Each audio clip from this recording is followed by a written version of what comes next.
Welcome back to the Nerdrotic channel. My name is Gary Beekler. I'm live in San Francisco, California, and I come to you from nerdrotic.com. And this is Friday Night Tights. Welcome, everybody. We all made it to Friday night, and it could be Saturday, depending where you are. And where Dennis is, it's Tuesday. It is and Tuesday. He's in San Diego. My good friend and co-host, Dennis Pathalkas. How are you? I'm doing all right. And it's Tuesday of last week, by the way. It's not Tuesday of this week. It is. It can be whatever Tuesday day you next want week. it to be. Yeah. And where Susan is, because it's undisclosed, time doesn't exist. Mm-hmm. No, that's right. And it's also bigger on the inside where I am. How are you guys doing? Good. Doing good. You know what? I got a Friday feeling. Damn, it's good to be a gangster. It is, isn't it? Damn, it's good to be a gangsta. I wish we could play music. I really do. Oh, well, right off the bat, we have three super chats. Wow. That's amazing. So we got Thomas Potts. Did anyone know Star Trek Discovery Season 1 was coming on iTunes? Thanks for the warning, Thomas Potts. $1.99. I did not know, but now we know, and knowing is half the battle, Thomas. Thank you for the super chat. And we also got down here Movie Fadobi for $1.99. The gang's all here. Let's do this shit, nerds. That's right. He spelled shit with a 1, everybody, just to get around that super chat nonsense. Mary Ashmead, $2. Gary, so happy to be here tonight. Yay. And we're happy you're here too. Thank you for the $2 super chat. The mighty Mary Ashmead with her wrench and sculpted leather. Oh, wow. What's going on? Sculpted leather art by Viking Bench, $2. So, Dennis, how about those bus wankers? At least I'm not drinking anything this time. And Steel Johnson. The man's Johnson's made out of steel. We had a lot of fun with that last 4.2 super chats, my friend. 420, bro. Everybody burn who does that stuff. Well, except for, burn is bad actually up here right now. Oh my God. Steel Johnson, another $2. Friend shit. Man of Action is here. DJ Odyssey, CD Horde, Doug 34, Jody. Brilliant TARDIS Whovian reference there. Susan. Jay Wiggs, Mike Cedar, Truth Apocalypse, Slurmy Scott, Felipe Diaz, Grace B, Movie Fanobi, like I said before, the Great Apple Crow. Susan, you're here, right? Feisty Fan, what's up? Alien Renders. I'm going up the list here. Dennis is kind of here. B. Cluette, how's it going? Oh man, Holy another crap. Jesus Christ. We actually got two. Movie Fanobi for $1.99. Susan, hey baby, happy Friday, $1.99 per minute. Oh baby. And then we got go for it, Dennis. Santo Dominus for a Canadian $20. Hail Gary, Dennis, and Susan. Thank you. Thank you very much. Santo Dominus. Hail. Hail. How are you? Hail. Oh man. I love that the hail thing is going around now. I see it everywhere. I see it at other YouTubers and stuff. I think that's really fucking cool. Is a Canadian $20 is a Canadian 20 the new 420? Apple Crow, I believe it is. I saw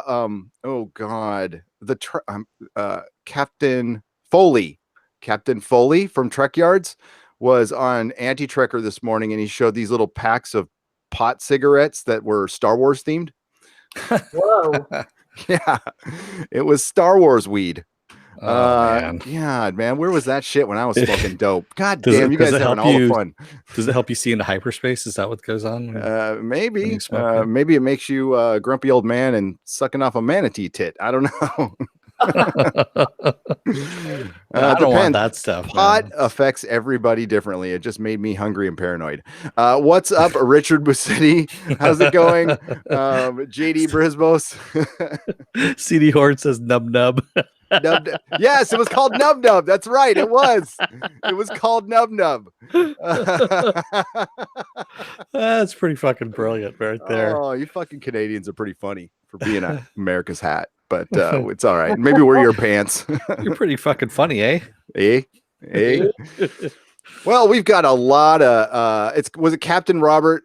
Captain Robert April is here. Hail, Captain Robert April. How are you? He's got a channel. Check it out. Nice. Wow, yeah, we have a lot of news to talk about, and apparently we have been talked about. Now, this is from some time ago, but the news on the street is some of our videos, not just ours. Well, I mean, we did one that, it did okay, but I don't think anybody saw ours. But some of our friends have done videos, and it's I believe it's gotten the attention of the board. So I told this in the last or during my recap for short treks. But if you didn't hear it, I actually had, like, the one place I had a source was with CBS. I had a source with CBS. I lost my source. So when I asked my source, hey, do you think you could find out if I don't know how, I know he's kind of up there, but I don't think he's like way up there. So I asked him, like, hey, do you think you could find out if this is true? And I told him kind of what the scoop was, and he said, I can't answer anything.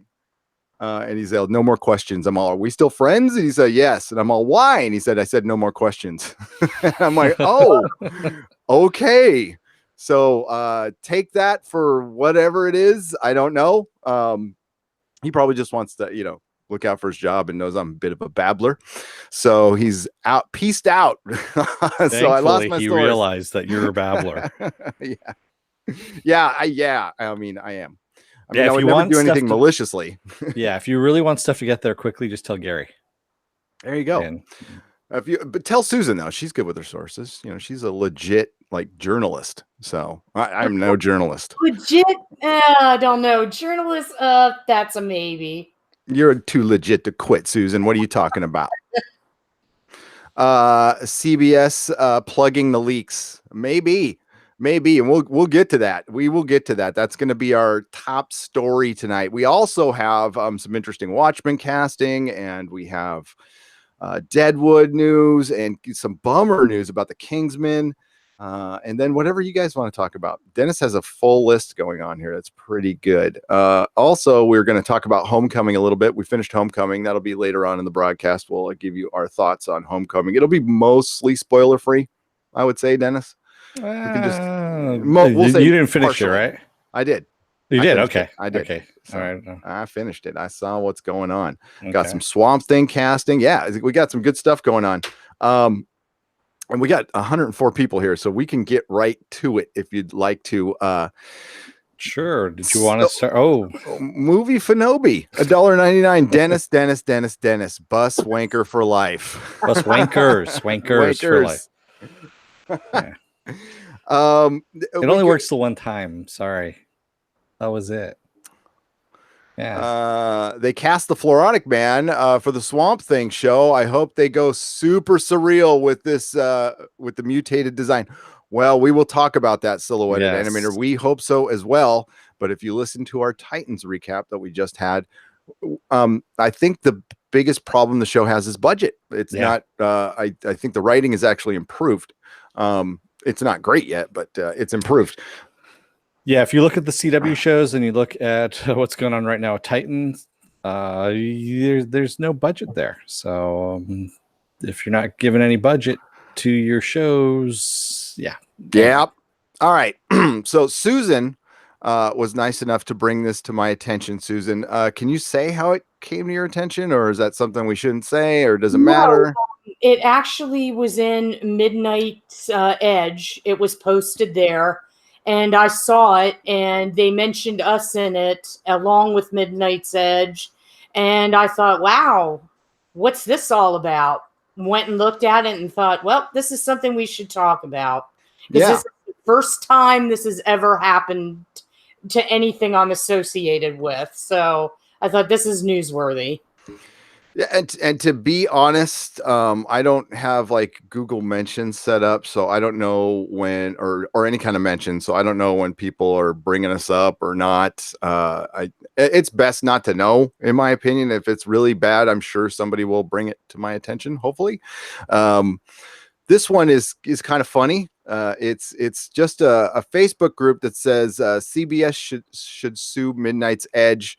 And a few people go on to say that they should go on to sue. Well, it's the context of it is, well, if you're going to sue Midnight's Edge, you got to sue Nerdrotic Channel, Doomcock, Mecha, Trek Yards, Anti-Trekker, everybody. You'll have to sue everybody. Guys, you can't sue us. they won't sue us. They can't because we're not reporting on anything as fact. We're simply just talking about stuff we've heard. It's kind of a free speech thing, you know. Called opinion. It's called opinion. Yeah, and again, we're not a news organization or anything. We're just some blokes and a lady with a microphone. I thought it was funny though, because we actually had some defenders in here too. So, and we, I mean, all these channels, not just us, we're only mentioned like once. So it's cool. I thought it was cool. I have been getting a little bit of, I mean, I won't say heat. I've been getting some clap back for just the last couple of videos. So I can't imagine what the others are getting. It's probably much worse than we usually don't get clap back, to be honest with you. And it's been pretty funny. I love it. I freaking love it. Bring it. Come on, Dreckies. I'm all about it. I don't get upset about this stuff. It's just kind of funny. But somebody must be hitting close to home, right? I mean, to get this kind of reaction. It's really kind of sad because it shows just how desperate they are. If they are truly being trolls at CBS, which I've heard they do pay for people to troll, if they're taking the time to go through YouTube and finding channels like ours and not like, I'm not saying anything bad, but not finding the big guns or anything, and they're picking on, littler, that's bad in poor English, smaller channels, then that shows me that we're really being petty at this point. And this sounds more like a disgruntled fan. Somebody in the fandom that's uber Trekker, and they've got their panties in a bunch. That's what it sounds like, because we are, as my grandmother would probably say, a pimple on the ass of CBS. They're not going to take time to pay attention to us. So it's like, yeah. So I think it's just a bunch of disgruntled fans that are pissed off and they should sue. Oh, boo freaking who. Go back to your troll cave. Right. The biggest channel out of the ones named is Midnight Sedge with over 75,000 subs. And This is no offense or shade to any of my fellow channels. I'm going to include us in this. We're very small. We're very, very, very small channels. Okay. We've got a fun group. But we are not even, we are so far in the corner. I doubt they notice us. I seriously doubt it. Maybe they've seen some Doomcock's videos, or definitely the Midnight Edge video. I'm sure they've seen that the one from the big channel, because they come out with some shit. But what I know of them is they check their sources. I've said this before, and I will back them. I know these guys don't like willy-nilly come out with it anything without having something to back it. So I can promise you that, folks. It's funny. It's funny.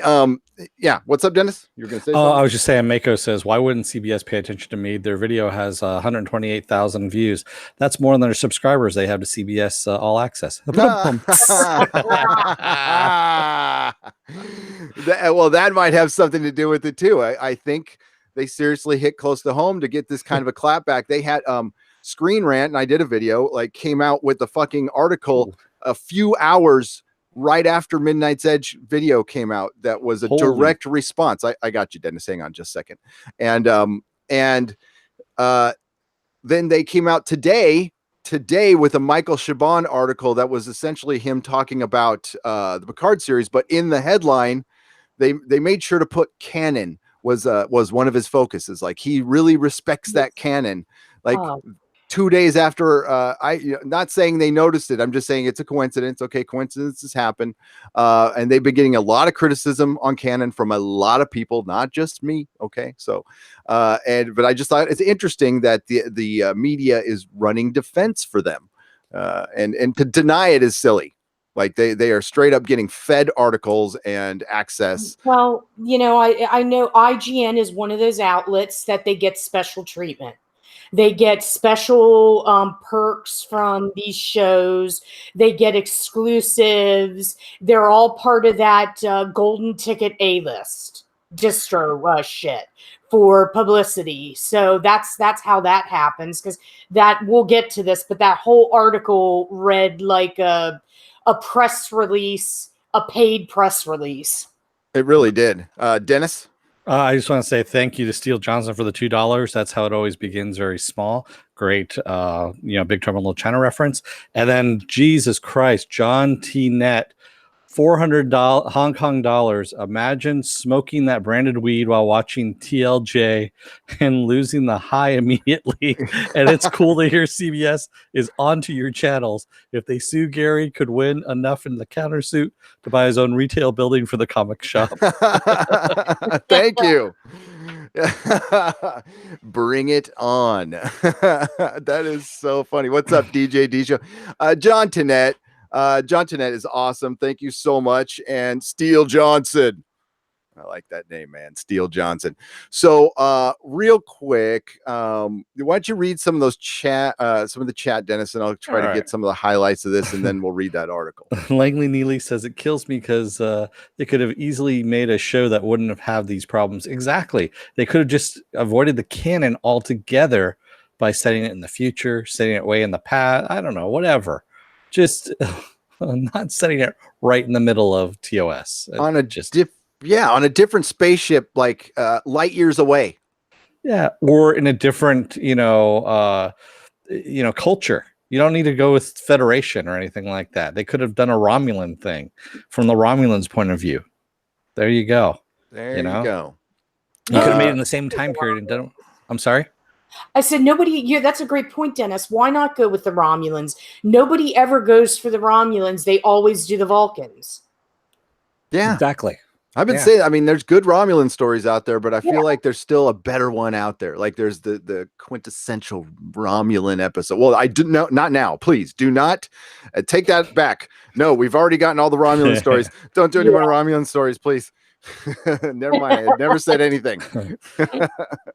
All right. So in this group, it's the first thing that is said is this YouTube channel has made up so much rubbish about Star Trek, and it profits off it too with their Patreon and DVDs. They spread fake news, which makes and fosters ugliness in the fan base that makes the rest of us look really bad. This isn't a case of disagreeing with others' views, but it is absurd that they are peddling the story that CBS doesn't have the rights to the original show or the next generation. Shut it down. Okay, just to reference that, Midnight's Edge has reported that there is split rights with the IP, and that's a fact. Yeah, it's a fact. Yeah. Is anybody arguing that? I mean, like the 25% different thing is, I mean, like just look at the product. Okay, that's it. And then we go down here. And then this is the proper response, and make them more popular and famous than they already are right now. Yeah. Best way to treat a conspiracy is just to ignore it. Or I love this follow-up or create alternate theories so nobody knows what from what. So he's now actually spread misinformation about Star Trek. We're talking about Star Trek here, right? Okay, just checking. All right. And yeah. Midnight Itch's sources are conspiracy theorists with zero grip on reality, and an elderly lady. Yeah, that was just a personal attack. We don't need to read that. Was a personal attack on me, and I got really upset about it. Yeah, like what the fuck? Susan is young, fucker. Yeah. What's your name? I'm gonna remember your fucking name, you little shit. If CBS would have found it, they would have done this actionable. More importantly, it would give undue attention and relevance to complete waste of bandwidth. Ooh, are we a waste of bandwidth? Maybe that's our t-shirt, waste of bandwidth. A complete waste of bandwidth. And then, you know what we should do is take a whole bunch of these quotes, waste of bandwidth, all that kind of stuff, and put them on the t-shirt and attribute it to the person who said it. Yes. I love that idea. I love that idea. They would also have to sue Nerdrotic Channel, Random Game User 42, Ren Rants, Doomcock, the Overlord DVD. I'm glad that they mentioned both of his names, and at least a few more channels. I'll mention Anti-Trekker. Poor guy gets left out there.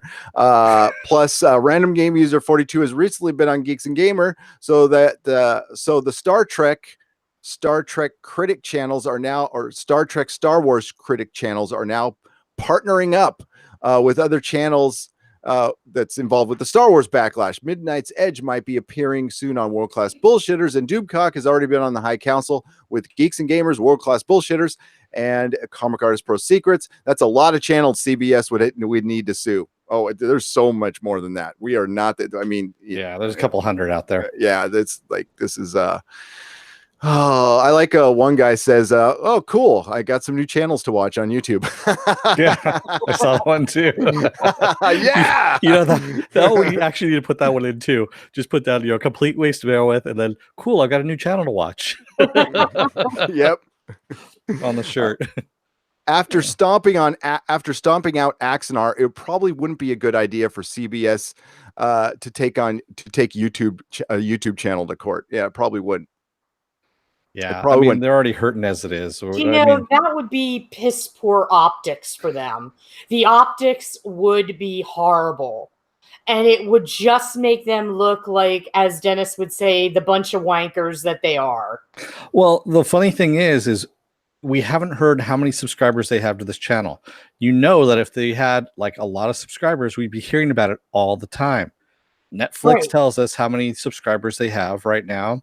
We keep hearing about this. I mean, even AMC, as I was talking to Gary earlier today, AMC with their movie thing that they have, they said how many subscribers they had because they weren't expecting to get as many subscribers as they have, which means they don't have as many as they want everyone to think they have.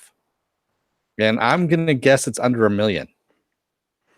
I would guess for each show, easily for CBS All Access. Well, for that app, maybe. I mean, I don't know. I've heard some numbers thrown around. If they have, what do you guys think out there in the chat? I honestly don't know. It can't be that much though. I know. I'm guessing that the we'll say views per episode. My guess is a high number would be 500,000, maybe 600,000. They're not getting 1 million views of an episode. And that's first round. I mean, not people watching them again and stuff. Well, in comparison, Cobra Kai episode 1, which was free, it's not the one you had to pay for, 50 million views. Yep. I mean, I don't really hear of anybody talking about CBS All Access. No, I don't either.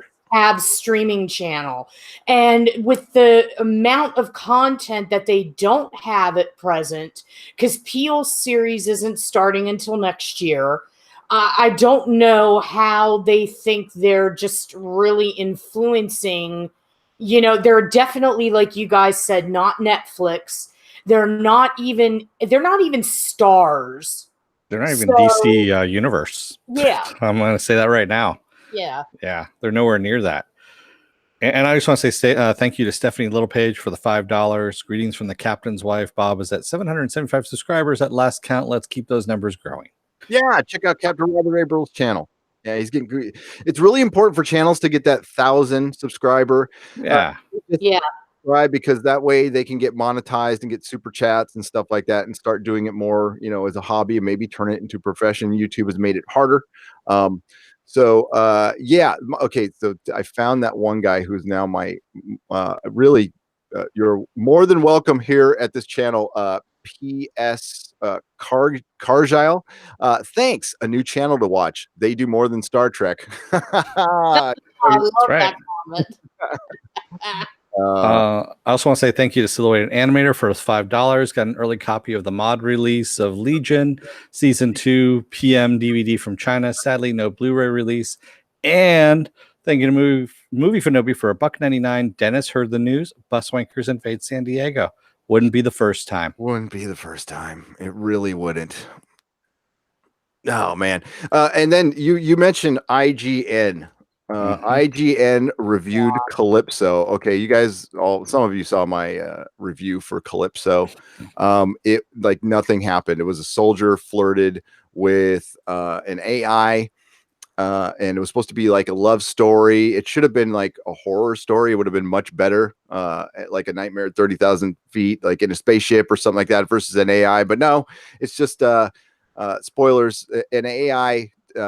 Discovery's been sitting out there for 1,000 years, and the computer just became sentient and like basically a god, and it falls in love with the soldier who's not in a hurry to get back to his family or not worried about his other soldiers. He's just kind of freaking lazing, around the freaking Star Trek Discovery, and like full on holodeck on the bridge. And this is 10 years before the events of the original series. It was terrible, but let's take a look at what IGN. Oh dear God, I'm probably gonna have an aneurysm. Let's take a peek here. It's Mr. Twisted 72 says drop CBS All Access after 5 episodes of Discovery. It's not ST, so I refuse to call it Star Trek. Yeah, and they're really trying hard to relabel it Disco. We're not doing that. No, it is STD. So they want to be known as a term in call centers. That means a phone number's been disconnected. That's brilliant. Right. Well, also Death Before Disco. That's what I was saying. Like we got to bring those shirts back. So they gave it a 9.5. A 9.5. Calling it the best thing to come out of Star Trek in a long time. Well, it was better than the last one, I think. But it was, lots of 9.5s. It didn't have anything to do with the story. It might tie into the story later with the Discovery floating out in space for 1,000 years, but refer to my review. I don't know how many people actually saw it. Europe, you're so lucky you don't get to see this. But they see it for free on Netflix. No, they don't. I thought they did. No, it's not available. Oh, well, they are lucky then. They are very lucky. It is not available because they wouldn't buy it. CBS reportedly tried to sell it to Netflix and other outlets, and the only country that bought it, sorry, Canada. Canada. Is this their second? This is their second short, correct? Yes, it's their second short. Okay. My big thing is this is your second short, and already we're doing my favorite storyline, trapped in something with another character, one thing. This is supposed to happen on the 18th season. When you're stuck for ideas? When we're stuck for ideas, but here it's number 2 of this brand new series. So already we're trapped. We're falling in love with the computer. That's not a novel idea, because I point you toward Joaquin Phoenix and Scarlett Johansson and him. So then we've got, I happen to look over there on the side where they run all the other articles, and they mentioned Alex Kurtzman in the Mummy, because apparently he had something to do with that. And I thought, oh, great, he killed the Universal monsters too. So good job there. But yeah, this whole thing, this second episode, when I looked at it, I was like, there's nothing fantastic about this. This has been done before. And then to top it off, we're doing feelings in hallways in an abandoned ship. They did a huge movie. It was called Passengers, except he falls in love with Jennifer Lawrence and she's not AI. Come on, IGN. Really? And nobody watched that one either. So the whole reason why CBS All Access did these shorts, if you will, and why they're releasing one a month, is because people already are forgetting about this forgettable show. That's really what's happening. And so they're trying to make it relevant by, here's another shitty episode once a month. Here you go. Yeah, hey, the Doctor Who did these prequels, but they were free. Okay, this was in the Matt Smith era, and some of them were actually pretty good. Mm-hmm. They were just available online, and they were free. They were trying to generate, as reported, they were trying to get people to sign up early, right? So you can get 4 extra months of new members, or two or 3 extra months, to build up some money to supposedly pay for some reshoots. And apparently, reportedly, possibly, maybe, did I put enough words in front of there? They're doing more reshoots that I heard they might be doing more reshoots, and the show comes out in about a month and a half. Yep. Why? Why are we I mean, Because they're trying to backpedal on the shit that they were doubling down on, going, oh, they'll buy this. It's Star Trek. Everyone loves Star Trek. We'll just put the name on there. We'll just put any kind of shit out there. No, because IGN and that whole homage to Shaban, I was like, okay, I need an insulin shot after this. That's a whole other discussion. Which, you guys were always talking about, get the appropriate people to write for these shows. Oh, yeah. They're getting YA authors to write for the comics in the comic book world. Now we're taking a Pulitzer Prize winning novelist and, who does outstanding work with other novels like The Wonder Boys, which was made into a feature film, which really, he doesn't really dabble in the realm of science fiction. And I can't really say, he can't do it. But the point of the matter is if you're a producer, you want to sell your product, you go to people that are known for writing the niche that you need. So if I were Kurtzman, I would have looked at the hot comic book writers in the genre of science fiction, even in Star Trek, if they had anybody good, and I would definitely approach them because comics are close to screenplays and teleplays, and it would be an easy jump. They'd understand science fiction, but they're going with the prestige factor of having a Pulitzer Prize novelist as a head writer. I don't think that's a smart call, but I'm just sitting here with a microphone in my house, and I'm not like in a studio office anywhere. So what do I know? More than they do, Susan. What I hear from you, what I hear from Dennis, what I hear from the best chat on YouTube. That's right. I've heard so many better ideas. Andy Trekker did a video. I know I'm talking about him a lot, but he did a video today kind of fixing the timeline. I thought was really good. There's no shortage of people out there who could fix Star Trek immediately. And the fact that they are going to Canon Camp and they have a hard time doing it shows that they don't really care. And that's all we're asking for. We're asking you guys to give a shit. And when we call you out, it looks like they made some effort. I'll say something positive. It looks like they made some effort to do some fan service, but again, it was without caring. It was like, just put in Pike and Spock and that'll shut them up. That was it. And no, it won't. It's going to actually make it worse. And then they get mad at us. It's, hey, the 50 plus years before, a standard was built up. If you don't want to meet that standard, get the fuck out, okay? Because there's plenty of people who will. Look at all the fan movies out there. I mentioned it in my recap. The Ghost Ship was done. It's just a little fan movie. The acting is like it's a fan movie. It's great. I love the sets on it were fucking cool. It was so cool. I started watching more Star Trek fan stuff, and you know what? I started feeling better. I did. I'm like, oh, thank God this stuff is out there. And then I remembered CBS fucking squashed it all, and they could only make 15 minutes and a half an hour. That's bullshit, and it's unforgivable. And that's how CBS started this relationship with the Star Trek fans. Now they say we're all bickering with each other. Well, why? Because we have some brand loyalists, people who were just and listen, not a judgment. It's just people who were loyal to a brand no matter fucking what. Star Trek, Star Wars, everything right now. And but you're losing that, and you're losing the important fans, the ones who work on Star Trek timelines and do all this work on their own like hours and hours of work out of love. And you're treating them like shit, and they're gonna walk away. And then you're gonna go, what happened? And when it's too fucking late.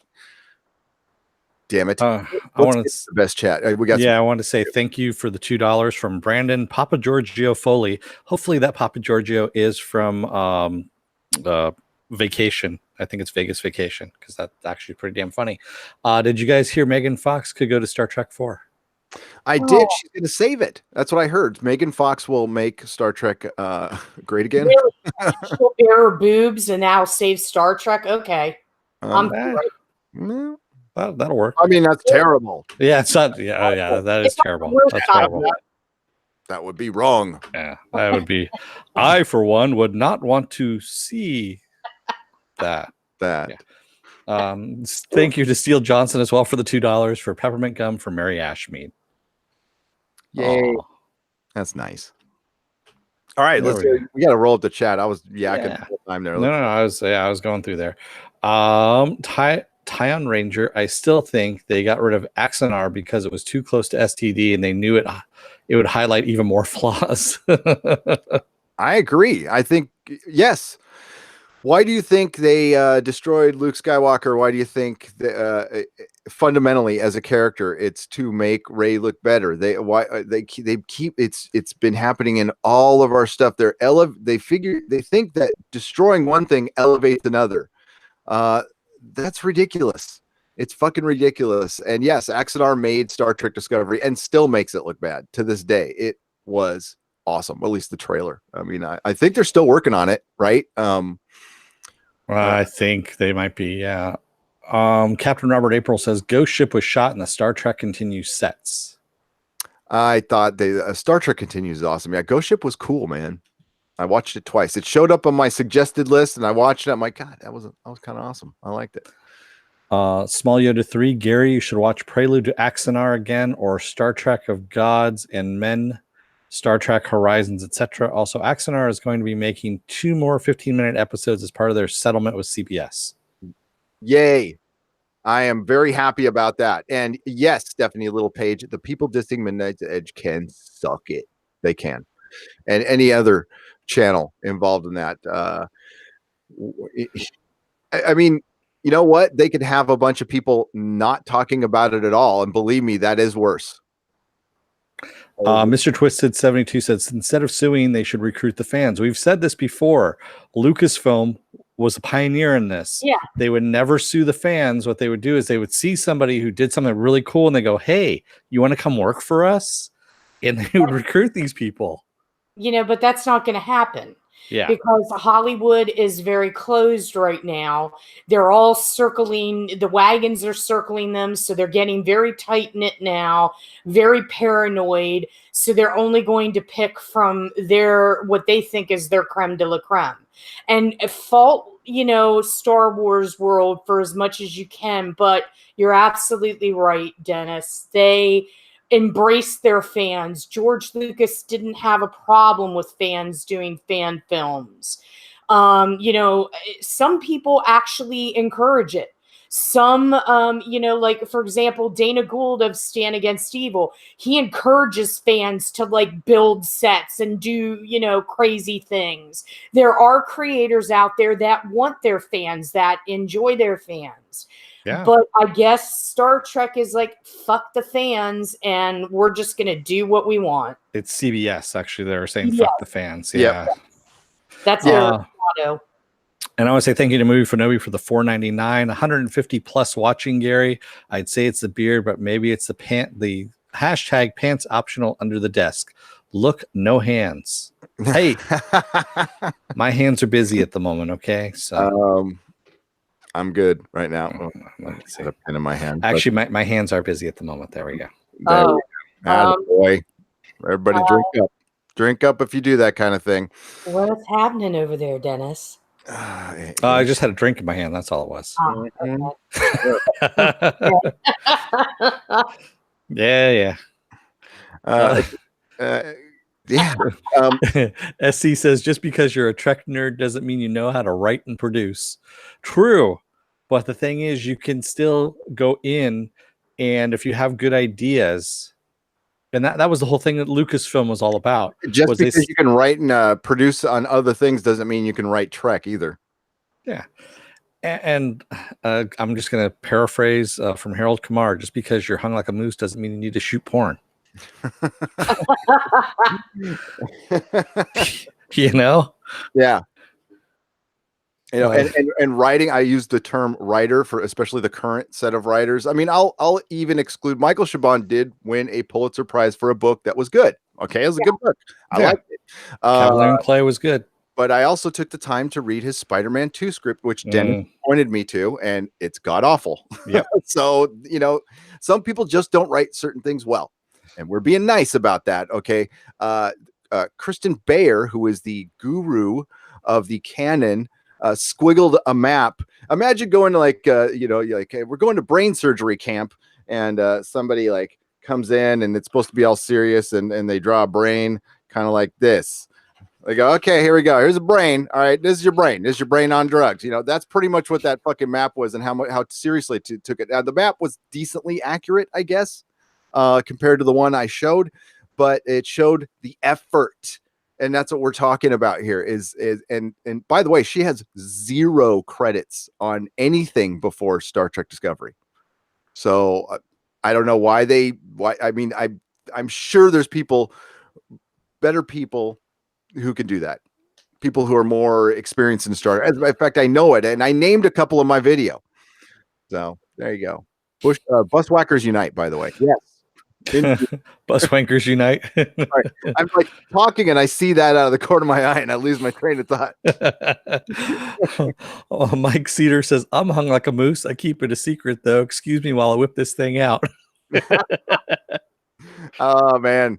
I totally used that in my recap last night because the guy on the Calypso, Kraft, his name was, he asked the computer, he's all, has anybody ever done anything nice for you?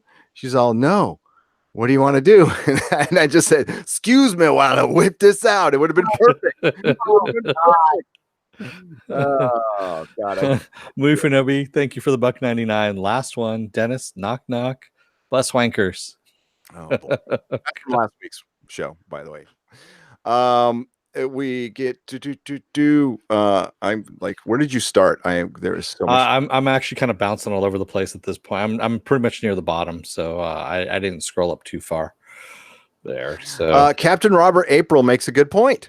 If CBS sued us, they'd have to release the numbers during the discovery phase. Yes. Oh man. And they're not going to do that. They're not going to do that at all because their numbers are low.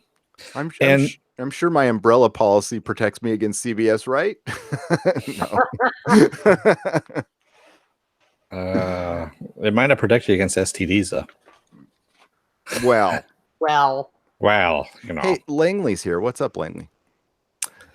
Jay Wigg says it's because CBS actually knows deep down they suck and are scared fan films will be better. Exactly. Damn right. Now, I will be making one more Star Trek video on the Lorca's plan at the end, which is, if you really think about it, folks, it's the dumbest plan probably ever put to television.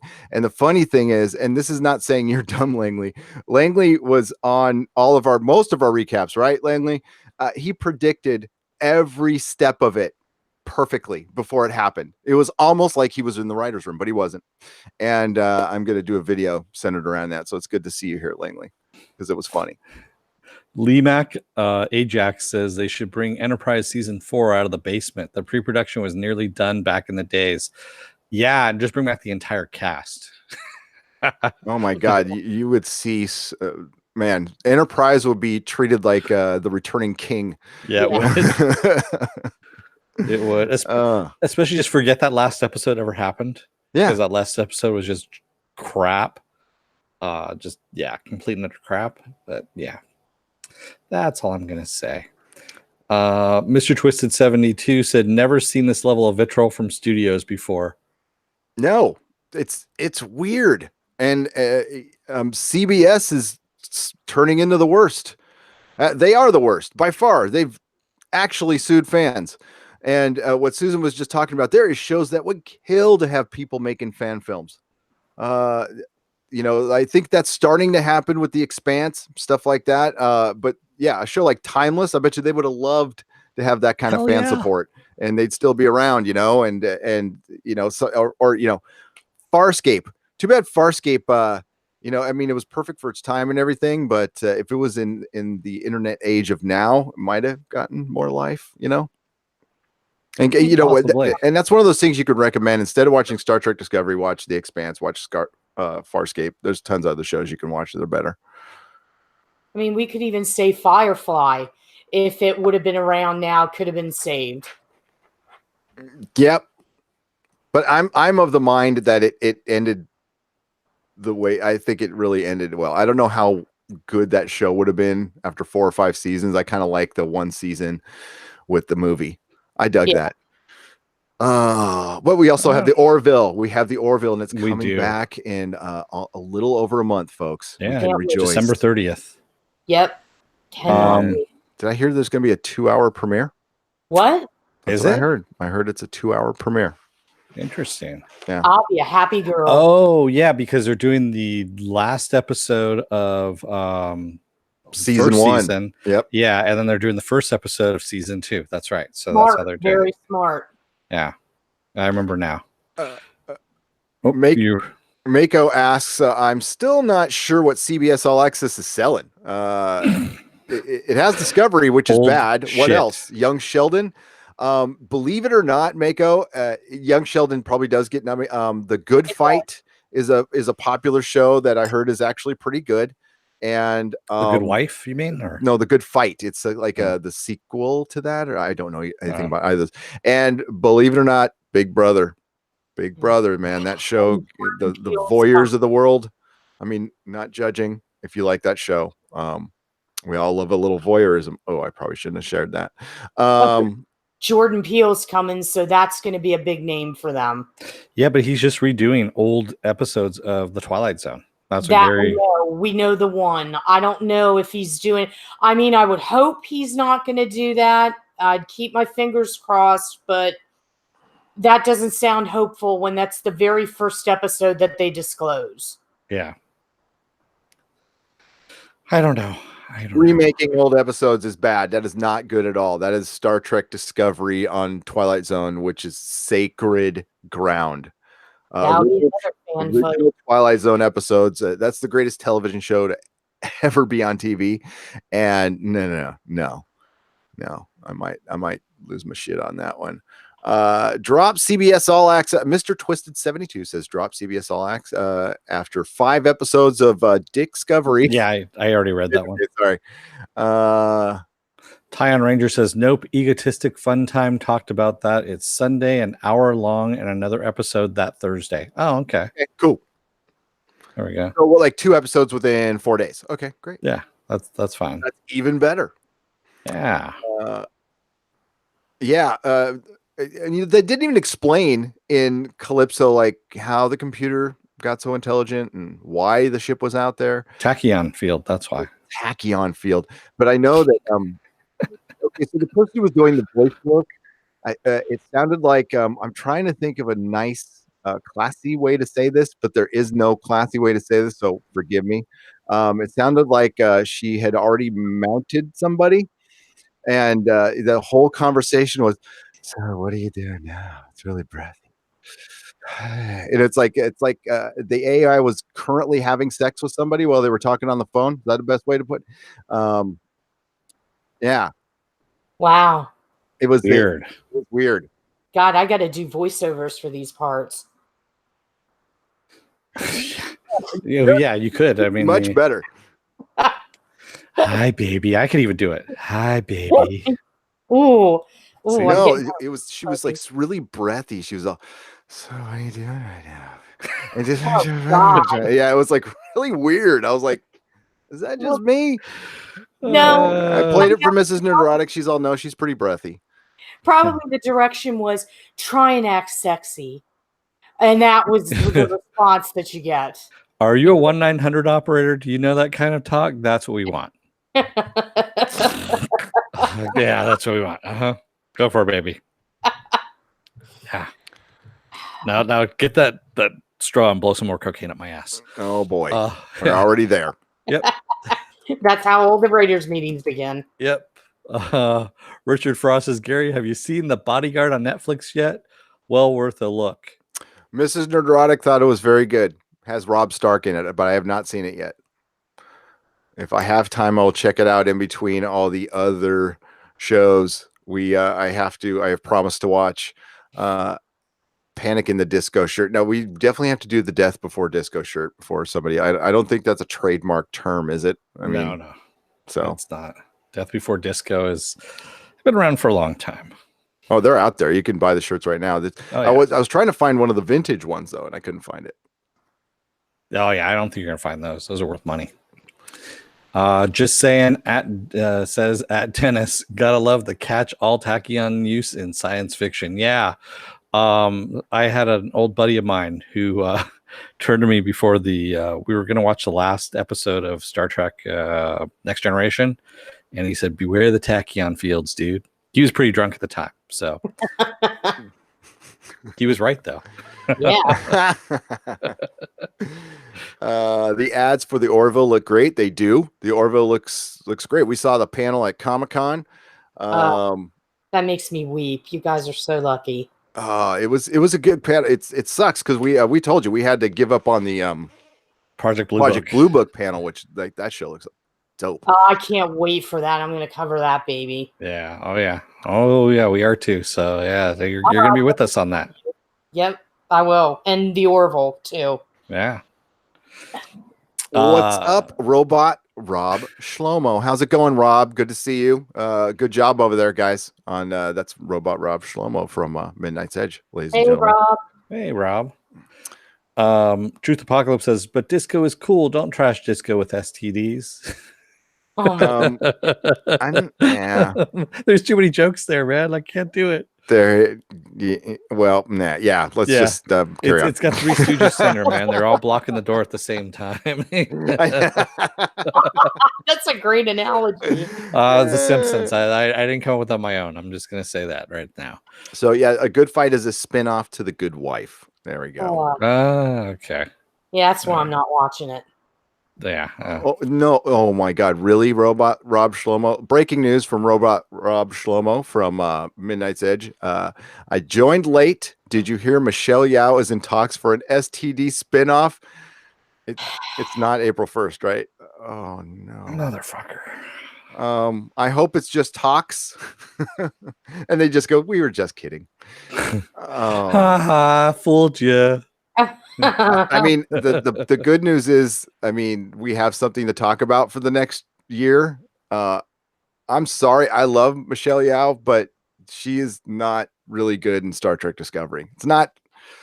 She's a great actress in a lot of other things, but sometimes like bad writing. Freaking Marlon Brando couldn't get around that kind of writing. So, you have got to be kidding me. We got a super chat there. From Joe. There we go. Oh, there's our Joe. All in for 1-900 Susan. I'll buy that for $1 a minute. Well, I guess you got 5 minutes with Susan alone. We'll be back. No, just kidding. And by the way, Joe, I gotta say, love the avatar again. As you can see, I'm wearing my Tenning shirt right here. Stand up warning. There we go. Hey, I got my pants on. Are you sure? Yeah. I made sure. I felt around before I got up. Oh my! That's Oh man, Rob, was that too much information or what? Again, there's some more jokes there. I'm just going to leave on the table for you in the chat. Time Ranger says a Section 31 show would be cool. Just don't think the writers would do it well. With these writers, no, they would not do it well at all. No, just these are the writers who for the secret organization handed out black badges for the secret organization. Hey, you're a black badge member, so am I. Yes. Oh my God. And then we go to Black Alert, it's turning out the lights. Twilight Zone, the movie remade episodes. Yes, Nihilist Shadow. And I didn't like it then. I was an angry little 12-year-old talking into my tape recorder to nobody, practicing for this podcast, bitching about the fact that they remade episodes. And honestly, there was only one. The one good one was remade, but it's because it was George Miller. And yeah, Jerry Goldsmith music and John Lithgow. Yeah. Absolutely wonderful. So yes, they did. And the Spielberg one was really sappy and bad. And I like the Joe Dante one. I did. Well, of course, Kick the Can was going to be sappy. It's Spielberg. That was back before Schindler's List, before, when he was in his I'm hitting you over the head phase and telling you how to feel throughout the movie. We'll give you music cues so you know to cry and all that shit. That's Steven Spielberg 101, though. Yeah, that's when he was still good, though. I mean, before Kate Capshaw, Yoko Ono'd him. And yeah, I'll save that theory for another day. But it's all Kate Capshaw's fault. Kate Capshaw. Kate Capshaw. She ruined Spielberg for, she turned him into elitist and all that stuff. He's still a great director and everything, but, Sculpted leather art by Viking Bitch asks, there is Deadwood news. Yes, there is. Let's get to some other news. How about that? We'll start with the Deadwood news. So Deadwood the movie for Deadwood is actually in production right now. And it takes place 10 years after the series ended. Now, remember, the series ended 13 years ago. But on the show, the movie is actually going to be taking place 10 years after the series ended. And they've got everyone back again, the original cast. So there we go.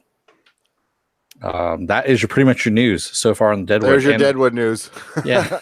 It's back in production. It's going. Hopefully, they're not filming it in that town. Paradise. Paradise. The one down in Malibu that just burned down where they filmed Westworld, but I don't think they're filming Westworld there anymore because nope, they weren't currently filming anyway. So the Westworld town burned down today. If you're not in California, folks, California's on fire. It usually is this time of year. It's nothing new. It's near the Hollywood elite this time. Yes, people are losing. This is going to be a really bad joke. Should I do it? No. People are losing their second and third homes. Yeah. Yes. They are. I mean, not in Paradise. But not in Paradise. No, up here it's bad. Actually, right before the show, I got a phone call. A very good friend of mine just lost her house, but she got her horse out. She got her dogs out. Dogs, horse are okay. Husband's okay. House and town do not exist anymore. Paradise has been wiped off the map. Yeah. Completely firestorm. So firestorm. It had a fire NATO in it yesterday, and it was burning an acre every second. Every second. Yeah. So San Francisco is like all smoke right now. It's horrible. I can't even believe they let my kid go to school today. It was nasty, and everybody's wearing masks. It looks like Beijing. Oh Jesus. Yeah, they said the air quality is worse than Beijing right now in San Francisco. You can't. I mean, it's orange. Like it's orange everywhere. Yeah, it's really weird. Yeah. Thank you to Steele Johnson for the $2. Otto, there's a gremlin on the side of the bus. Whoa, man. What if they reveal STD was really a one long Black Mirror series? I would anything. I will take anything as an explanation. God, somebody was saying if just Q shows up at the end. And it was Dewcock. If Q shows up and it's a Picard fever dream, I would accept that. That would be fine. Riker wakes up and it's because of a Coke binge that he had. And it takes away the last episode of Enterprise and all of Star Trek Discovery. So I was in the holodeck with Troy and we were doing Coke and got weird. Shit got weird. He's holding Data's head. Where the hell did this come from? Captain Robert April, Philippa Giorgio, interdimensional woman of mystery. Oh man! Oh my God! Yeah, man. So to that Kingsman 3 news that Gary was talking about earlier, Taron Egerton, who plays Eggsy, in the show, in the movie, won't be in Kingsman 3. He just announced this 2 days ago because it takes place during World War One. That's when the Kingsman 3 is going to take place. That makes sense that he wouldn't be in it. It makes no sense why he's not in the third one. I mean, they're good. I trust Matthew Vaughn, so it's probably going to be good. I'll probably enjoy it. But I like the movies for Eggsy. That's why I watched. He says he's still going to be available. Yeah, but he's not going to be in the movie. He's not going to be in the third movie. Yeah, he's still going to be involved with other, movies that come, Kingsman movies that come about. He's just not going to be involved in this one. Go on, Susan. Then I'll No, say. I was just going to say, isn't he filming something now? Could it have been something like a scheduling thing? No, this is actually Matthew Vaughn. He said him and Matthew Vaughn sat down and Matthew said, this is where they were going for this Okay. for some reason. And it's basically kind of like a prequel Yeah. to how things are being set up. And yeah, Kingsman, the beginning, as Santo Dominus says, kind of, sort of. Yeah, they're showing how the current iteration of Kingsman came about. And supposedly Ralph Fiennes is going to be playing, the Arthur character. Oh yeah, Ray Fiennes. Yeah. I mean, from what I read of it, normally I'm like, oh, prequels, here we go. But this may be interesting, and Taron seems very on board with it. Oh yeah, and Matthew Vaughn's doing it, so I'm interested to see it because Ray Fiennes is, he would actually be good in that part. I think he's a good choice, especially for that time period. He's doing a great job in the Bond movies right now as M. Oh, I love him as that. Yes, he is. He's doing a great job as that. So it's going to be the same kind of role, which I kind of thought was interesting that he's doing the Bond movies as M, and then he's also going to be doing Kingsman. Is he the lead? No, he's just going to be the Arthur character. Yeah. Okay. Yeah. So he's not going to be the lead. All right. So we don't know who the lead's going to be. They did mention it was a younger kid. I didn't recognize the name, honestly. And it's supposed to be about him joining the Kingsmen, kind of like Eggsy in a way, but and then setting things up, if you will, to where they are now, the current standards. Yeah, maybe it's going to lead to a TV series because of the Millar Netflix deal or something. I can't see them getting multiple movies out of this. And I love Kingsman, I do, but the last one didn't make a lot of money. It didn't. I'm completely surprised they're getting a sequel, and I'm glad. But maybe that's why Eggsy's not in it. Maybe they needed something different. Change things up a little bit. Yeah, but I mean, again, that's like I watch. We'll see. I dig Matthew Vaughn. I think he's one of the best directors out there. So I'll watch it. But I'm gonna miss Eggsy because I don't think we'll get another Eggsy movie after this. Like if this one doesn't do well, they won't do like Kingsman 4 unless they go to Netflix or something like that, which is fine. I'm perfectly okay with like a Kingsman series. I can't wait for the Millar World stuff to start on Netflix. It's gonna kick ass. Yeah, they talked about a Statesman series. I know they were talking about that. And I know Tarka Jedi was saying, did you like Kingsman 2? I think it lost its way. Going to America as soon as the series, so soon in the series, America needed to be a post-credit scene first. I don't know. I kind of liked it. It was fine. I mean, I'm sorry, Susan. No, I was agreeing with you. I did too. I liked it a lot. Yeah, I had fun with it. I did. It wasn't as good as the first, though. No, it wasn't. The first is a great movie, and the second one's like an entertainment movie. But it didn't grab audiences at all. It did pretty awful, actually. That's right, Jody. Taron is doing the Elton John biopic. Yeah, he finished it. Actually, he should be doing something else right at the moment. So I know it's in post production right now. So. People were asking in the chat, is there a Breaking Bad movie? The answer is yes. There is a Breaking Bad movie coming from Vince Gilligan. That's going to TV though, correct? You know what? I know it's coming, but I didn't see the medium for it. Yeah, I think it's going just to AMC. I don't know if it's going out to actual screens itself. But that's still good though. Yeah. I think it could go to screens. I think that is big enough to. I'm not saying it would, but I think that it would do well. It would do well. Not everybody was happy with the ending, though. Not everybody. I haven't gotten there yet, so haven't got. I like Better Call Saul. I do. Yeah, Jody. Taron is doing that. He's doing the junket right now for Robin Hood. The medieval punk, as you put it, the weird medieval punk Robin Hood film. Yes. And with Jamie Foxx, which, yeah. Go ahead, Susan. They remade Kevin Costner's Robin Hood. Well, we saw the trailer a couple months back, and we all had the same reaction to it. It's like, I don't understand. There's certain of these evergreen stories, I call them, like Robin Hood, where we have to revisit them. It seems like every 10 years or something, regardless of whether or not they did well in the previous incarnation. King Arthur. Yeah, King Arthur. We've got to do that. It's like, can we just stop with all that? And, there's other stuff out there. Well, if they would do like a proper King Arthur, the last one, they completely half-assed. If they did a full-on, like, Arthur, like, do it right. And yes, it would have to be better Excalibur, which I love, which we have. We could just go back and watch that. And I watched Errol Flynn's Robin Hood. That's awesome. Robin Hood. Yeah, that's an awesome one too. No, what they should be doing is Camelot 3000. That's what those bitches need to do. Shit, yeah.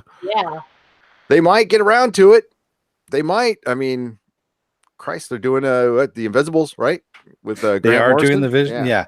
So Grant Morrison, great segue, by the way. Nice. Grant Morrison has signed on with he signed a deal with Universal Cable Productions to develop and produce original content for TV and cable properties, and the first up is going to be his comic The Invisibles. Which was good. I read it. Oh God, that was like one of his first things. Yeah, like, it was. And back in the 90s. Well, yeah, it's when Vertigo was Vertigo. And it was great. And I would love to see. I think it's great for television. So Universal, what streaming service is that going on? It's anything that they're basically a production company, and so he is going to be writing. You said NBC Universal. No.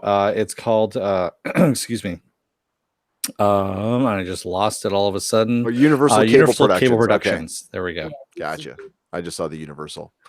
So that's not Universal, the studio. No. Okay. It's just a production company, and that's what they're called. And yeah, he's going to be developing stuff for them. Well, what I found interesting is that UCP is with Amblin, and we all know who used to be with Amblin. Yep. That is the bearded one, the other bearded one, Steven Spielberg. Yep. And also Miss Kathleen Kennedy. And Katzenberg. Jeffrey Katzenberg. No, he was with DreamWorks. Was he? Oh, that's right. Yeah. He was with DreamWorks. Right. Yeah, Amblin was Spielberg, Kennedy, and Marshall. That's right. Wow. Found that interesting. Yeah, that's so I'm trying to read up here. Production is already underway on season 2 of Happy, the subversive sci-fi series that adapts the namesake Image comic series launched in 2012 by Morrison and Derek Robertson. Wow, it's good that his name's there. Very good. It's about time, finally. Fools. Yeah. There's a video for someday. Yeah, so it doesn't say if any network is picking it up. So no, he's just developing stuff at the moment, and they're going to shop it around. But don't look for it soon. In other words, exactly. We're trying to get it going, but don't look for it soon. Yeah. One thing I was kind of like not happy with when I saw that news was we're doing Brave New World yet again. We're going to try for that again. Shit, really? Yeah, that was one of the ones that they're looking to get into production. I'm like, how many times can we do Aldous Huxley's novel? I mean, how many times are we trying to tackle that? Yeah, I mean, come on. They as a high schooler, you have to suffer through that fucking thing every single time. Yeah. And I'm sorry, it's not the greatest book in the world. It's okay. Yeah. It's basic, if you will, for sci-fi, but I'm not. Did you see Alter Carbon and Pacific Rim animated series coming? Say what, Matthew Matson? Are you serious? On who's doing the animated series for Alter Carbon? Have you seen that, Dennis? That's I haven't seen that. No, I haven't. Man, you're fired. Oh. Yeah. Netflix, Netflix unveils Pacific Rim, Alter Carbon, and more new lineup for anime originals. Oh, really? Yeah, I think actually both of those would be perfect for anime. Yeah. I mean, shit, if it's going to be like Castlevania. Wow, yeah. Yeah, Netflix is expanding their animation slate. Thanks, Matthew Matson, by the way, with 5 new anime titles, which include gigantic battling robots, battling huge monsters, post-apocalyptic worlds, and a supernatural criminal underworld. Oh my God, I am so in for those are 3 of my standards for watching things. The new slate continues, and a drug deal gone bad. The new slate continues. Netflix global reach, which comes to original content, Pacific Rim, Altered Carbon. What's that from the animation studio? Gonzo, Helsing, Afro Samurai. Yeah, this is gonna be cool. Okay. This is gonna be fucking awesome. I have Dude, Afro Samurai. thanks. Oh my God. The same universe. We'll explore new elements of the story mythology. The series comes from animation studio Anime and will be written by Dei Sato from Cowboy Bebop. What? And Samurai Champloo. Wow. Dude, Okay. yeah, I'm very excited about this. All right. Yeah. Disney, you are in trouble. Disney's in serious trouble. Yeah, and speaking of Disney, so Oh. I know that sounds like a crazy statement, by the way, but they are. Trust me. Disney just rebranded their streaming service yet again. Because remember, a couple of weeks ago, we announced that it was called Disney Now. Yeah. And Disney Now is called now Disney Plus. Wow. Inventive marketing. Gotta hand it to them. Yeah. You know what? So- I'm going to subscribe now. Because of Are the you? plus. Yeah, I was Because of really the I didn't plus? like the Now, but the plus is making me Plus spend is my gonna money. sell it for you. Yeah, it did. It really did. And Steel they could Johnson, $2 for Space Cowboys. my Thank God. you. Appreciate it. Steel, Yeah. you're awesome, man. I mean, they could just shorten it to D plus, kind of like what their content's going to be like. Oh, yes. Oh, he's been waiting all night to say that one. I too. have. I was Um, saving that one up. It was in my back pocket. It's just been sitting there burning a hole. Oh my God, Steel that was Johnson, I'm sorry I assumed your gender. I mean, it could, Steel Johnson could be a real Steel Johnson. it could be. Oh, With Fantastic Beasts coming out next week, my predictions, will it be good or will it suck? I don't know. I'm I'm going going to go with the latter rather than the former. Yeah. Dennis thinks they all suck, though. So that'd be consistent This with is his true. argument. I don't know. I'm going to see it Tuesday. I have not heard good things, though, but that doesn't matter to me very much. Mage Grey Wolf says dis streaming. I like that. That is a I good like- one. Slurby Scott says Dennis is the winner for the night. D plus. that was perfect. Circle takes the square. Alien Render says Disney Plus or Disney Plus or DP. It's actually the middle one there. Alien Render is the Disney with the plus sign. Yes. It's not Disney Plus with the letters. It's really stupid. It really is. But yeah, DP would actually work a lot better for what they're going to do to their viewers. Yeah. For the cost. It really is. They're so far behind Netflix and Amazon and Hulu, and we've talked about this. They're putting everything into this. Like if it doesn't work, they won't be screwed, but they're going to have to do a lot. I mean, I don't know what they do beyond that. This has to work, or they have to go back into business with Netflix and Hulu. Well, they own part of Hulu now, so they can do their own thing. But Hulu's not, Hulu's okay. But if you take the reason Hulu's okay is because it's got a wide variety of stuff. Disney's just a wide variety of Disney. Yeah. So, and a lot of that stuff people have already seen. So that big back Or catalog own. they keep talking about, or own, exactly. And people still want, the people who own stuff are going to watch their stuff. So they're going to say, "Oh, it's on TV. Oh, wait, I own it. I'm going to go and pop that in." There we go. Thank you, Steel Johnson, for $2. Laugh out loud. Yes, the Johnson is male, just a regular dude. Well, welcome, dude. Huh. Yeah. The dude abides. Kingsman said box office 414 million, first movie 410, but not okay. So did you check out the domestic total on that? USA still comes first. I think it was like 50. Here, Jim J says DP equals Disney penetration. Yes, of course. And not in a good way. Mhm. I Exactly. know now that you mentioned it, Dennis, it's going to be christened D+ somewhere. Oh, I know it is. Some byline. That was the first thing that came to mind was D+, and then it's just going to run rampant, especially if the content really sucks. Yeah, Right. and it's ripe for the picking. And the thing is, you would think with the marketing departments that they have at Disney and the really good marketing departments they have, they would have come up with a better name. Disney Now was fine. Disney Now is fine. Even DTV that they had back in the day Right. was good. But D+, I don't know what they're I thinking. know. Like you said, they have excellent marketing. They're like Fox, like they rank up there with what they know how to put their shit out there. But yeah, that is a pretty bad name. mm-hmm. And yes, Mr. Twist 72. We already have ESPN Plus, and then there's another one. I think it's like AMC Plus, and there's like at least 3 or 4 different streaming services that have the plus after the name. Right. And it's very unoriginal. It's really stupid. And considering that about a month or 2 ago, they already announced that their streaming service is going to be called Disney Now, and now you're changing it again to Disney Plus. What the hell? Like we didn't remember? It almost sounds like they're kind of backtracking with things. Like they're looking at the marketing.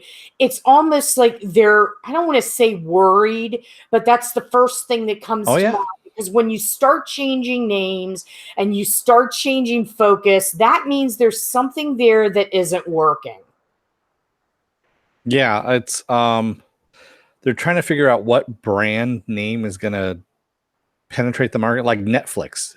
You know, you have Netflix and chill as a saying now, you know, that kind of thing, which of course means something else completely different. Yes. And but it is in the acronym kind of like Kleenex for tissues. Yep. So they're looking for something in that realm, and Disney Plus is not the way you're going to do it. I'm sorry. No. It just really isn't. And also, along with that same article that we had for about Disney Plus, I love these segues. Yeah, we had a announcement that there's going to be another Star Wars TV show. Oh fuck! Yeah, based on Rogue One. Cass Andor. Yeah, Cass Andor is going to have a prequel series. So, yeah, we're going to have a whole series of a guy going, I am a rebel. Come over here. I talk very softly. I will fight the stormtroopers. And I will die on a beach kissing a girl. Did they even get the kiss at the end? Did the lips lock when they vaporized? I don't know. When it went to bright light, that's all I think I woke up at that point. Because the only thing I remember about Cass Andor, and World Class Bullshitters points this out, but I do still hunt for action figures, and he is the one that you can find the easiest. Him and Jin Urso are everywhere. It's competently bland. It's like he wasn't a terrible character. I kind of liked Rogue One. I thought it's the best thing Disney's put out. His character was nothing. The only thing he did interesting was in the beginning of the movie when he killed another rebel.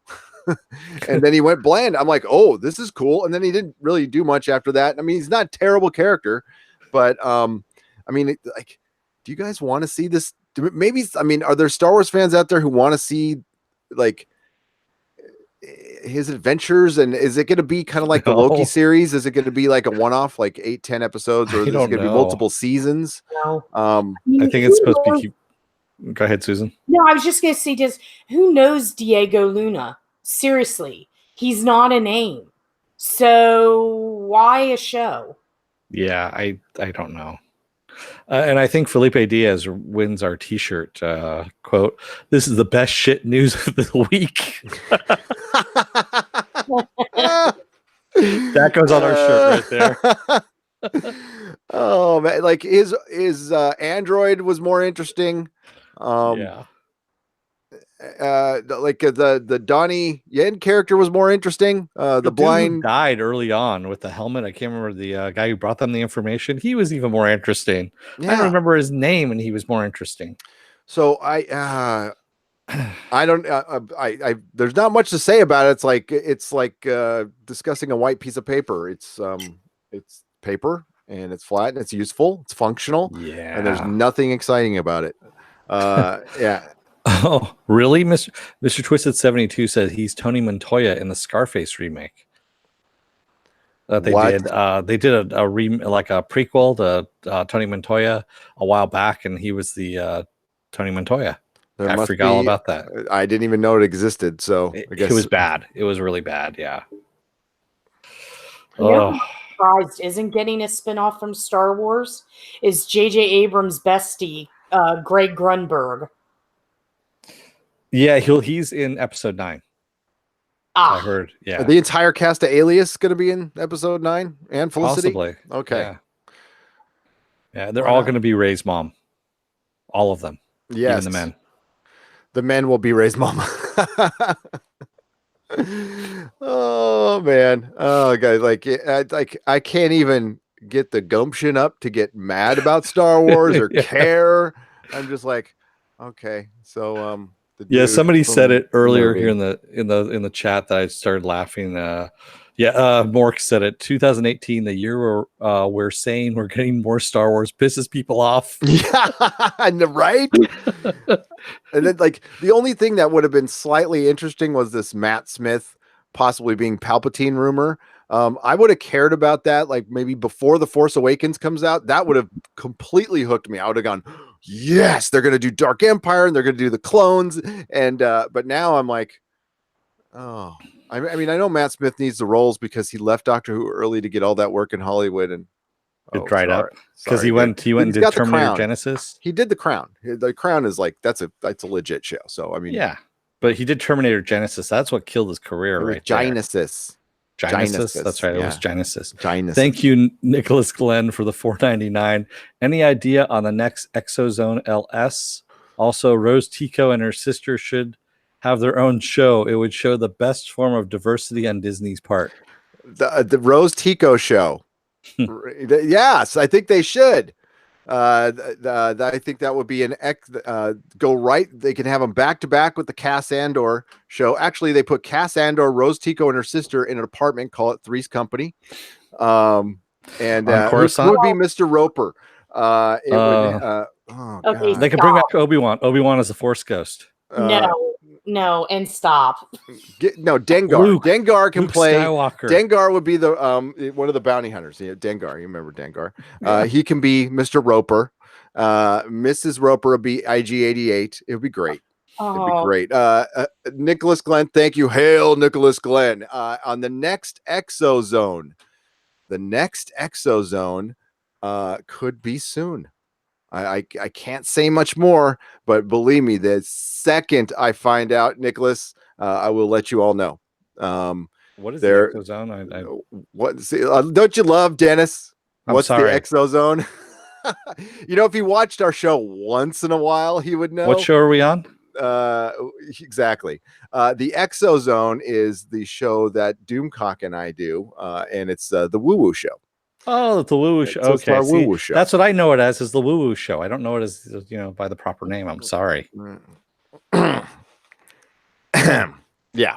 So you see what I'm dealing with here, folks? I love it. Actually, I love it. Yes. I'm only here to troll. That's all I'm here for, Mako, not for the groupies. Yeah. the digital groupies. We're the groupies. Can we make a groupie emoji in there? What would a groupie emoji? I'm going to work on that, kids. I'll see if I can. That'd be an interesting, yeah. Yeah, Tim F. Dengar has to be the worst bounty hunter ever. Moved all slow, constantly bandaged. Brother got problems. Yeah, I really want to see. Where's his TV show? He's like a drunk. He's like hooked on whatever, space coke, whatever the fuck they have up in Star Wars. And I want Dengar's story, not Cass Andor. Oh my god, I have another name I could call him, but it'd be bad. Probably get me in trouble, so I won't say it. Mike Cedar says, I'm here for the punch and pie. I heard there was punch and pie. There is at the end of the show. You got to wait till the end, though. Oh man, Langley says Luna is bigger internationally. Is he? I guess. I don't know. Jody says, "Wait, did you hear about Matt Smith supposedly playing a young Palpatine? What if they cast him in Palpatine TV series? No. They could have a Palpatine TV series of all the clones. My three clones. My three clones. God. Oh. Oh God. Oh, come on. It writes itself. I know. Well, yeah. What Star Wars character would be a good Mr. Roper? I'm telling you, it's old grizzled Spice Luke. Noodles or whatever his name was, and it'd be old grizzled Luke, because then he can just go and drink milk out of a alien monster's manatee or whatever the hell it was. Yeah. Oh my God. Hey, they did it in the movie. I mean, it's how can yeah. we emasculate him some more? Oh, there we go. Yeah. And the thing is, you have to follow him through all this shit, and you're like, where the hell is he going? And he just goes there to drink milk and look mean out of this giant monster's boob. That's all he does. It was like, why? Why did you have this in there? What a way to... Oh. Yeah, it's like, oh, you did it to piss everyone off. Got it. That's what it was there for. All right. Thank you, Nicholas Glenn, for the $1.99. The Exozone live stream takes all my monies. Laugh out loud. It's fun. It was a blast. The last one was that? No, we did a super long one, and then we did a decent length. No, I left, and then Doomcock went on for another hour because I had to go to sleep. But it was a blast if you're into that kind of stuff. But we keep it separate, so there's some people who are not into that stuff that we respect, and we don't. Well, they usually come here for the pop culture and stay for the pie and the punch or whatever. You do have some woo-woo news, don't you? We do actually have some woo-woo news from 1428elm.com because I go to your website, Susan, almost daily. So you are my reader. Thank you. I'm just sitting there clicking. My finger's really tired, by the way. There was a bad joke in there somewhere. I just want to say thank you to John T-Net for another 250 Hong Kong dollars. Holy crap. John T-Net. Based on the timeline, so they can insert new SJW characters and make Jake Skywalker beloved ones like Obi-Wan, Tarkin, and Vader, make him incompetent, and yes, WCBS on Exozone. Oh, hell yeah. Yes, world-class bullshitters on Exozone. So Jeff from the world-class bullshitters expressed interest. Not that I have totally, yes, he could come on, of course. But not my call. Exozone TM Doomcock, by the way. Okay, so this is by some writer named Susan Layton. Yeah, that's right. Who's that? She's actually really good. I like her. I heard she was a hack, is what I heard. Yeah, you did. That's what I said behind her back. Alien spacecraft or asteroid? Harvard researchers say spacecraft. By Susan Layton, 1428l.com. Alien spacecraft for asteroid. For over a year, scientists have been tracking an object that defies explanation. Now, Harvard researchers claim that this is an alien probe. And it came out over the last week, right, Susan? Yes, it did. Actually, Doomcock messaged me about this, and I messaged him back. I'm like, what the hell? This is trippy. Whatever this thing is now, it's called Oumuamua. Did I say that right? Oumuamua. I think it's Oumuamua. Oumuamua. It's called, and I forgot what that translates to. So it showed up in our solar system last October. It's from interstellar space. They thought it was possibly a comet, but it's shaped like a shard. It's a long. They don't know exactly what it looks like. They don't have a close up on it. They have some Hubble telescope, but it's kind of blurry and it's tumbling, but it's not shaped like any other asteroid we've ever seen before. It's not acting like a comet. It doesn't have a tail. Susan, take it from there. Well, basically what's going on with this, and somebody's like, well, this is old news. I'm like, no, it's not, because now it's current news again. Last year, this was going on. NASA came out and said it's a comet or it's part of an asteroid, and life went on. But some researchers at Harvard, Avi, I think Loeb, and his partner Shmuel Bialy, they started looking into it and doing a deep dive on it and observing its trajectory. And this is not moving like a comet or an asteroid. Specifically, when they watched it near the sun, it accelerated. And it put them in the mind of either a spacecraft or debris from a probe, specifically a light sail, because of the way that it's moving. Now, we are in the baby stages of creating light sails. And for those of you that might not know what a light sail is, and I'm not being patronizing because some people don't, a light sail is, think of it as windsurfing in space. You use that sail to propel, and it's based on, it's based on the solar flares and everything, and that's what propels the spacecraft. And for interstellar travel, that's what we're looking at. So that's solar winds. Well, solar winds. That's our future. That's what we're trying to do when we're thinking of going to other planets. So this trajectory is not like anything they've seen before. Now, unfortunately, it's out of our solar system, so they can't observe it.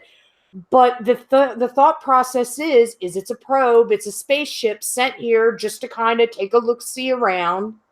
And then the real question becomes, who, if it is, who sent it? Why did they send it? So this paper is going to be published by Harvard November 12th. And Seth Shostak from SETI, he said, let's not rush to judgment. This probably is not a spacecraft. I'd love it to be because it would keep me in business. But he's like, it's probably something else. And we need to start the jump off point at what it, being logical about it. So this is basically the article in a nutshell. And what are you guys' thoughts? What do you think it is? Because when I write this stuff, I don't give my personal opinion on it. I look at things and, I don't give an opinion because that's not my job. It's just to present like the facts. Yep.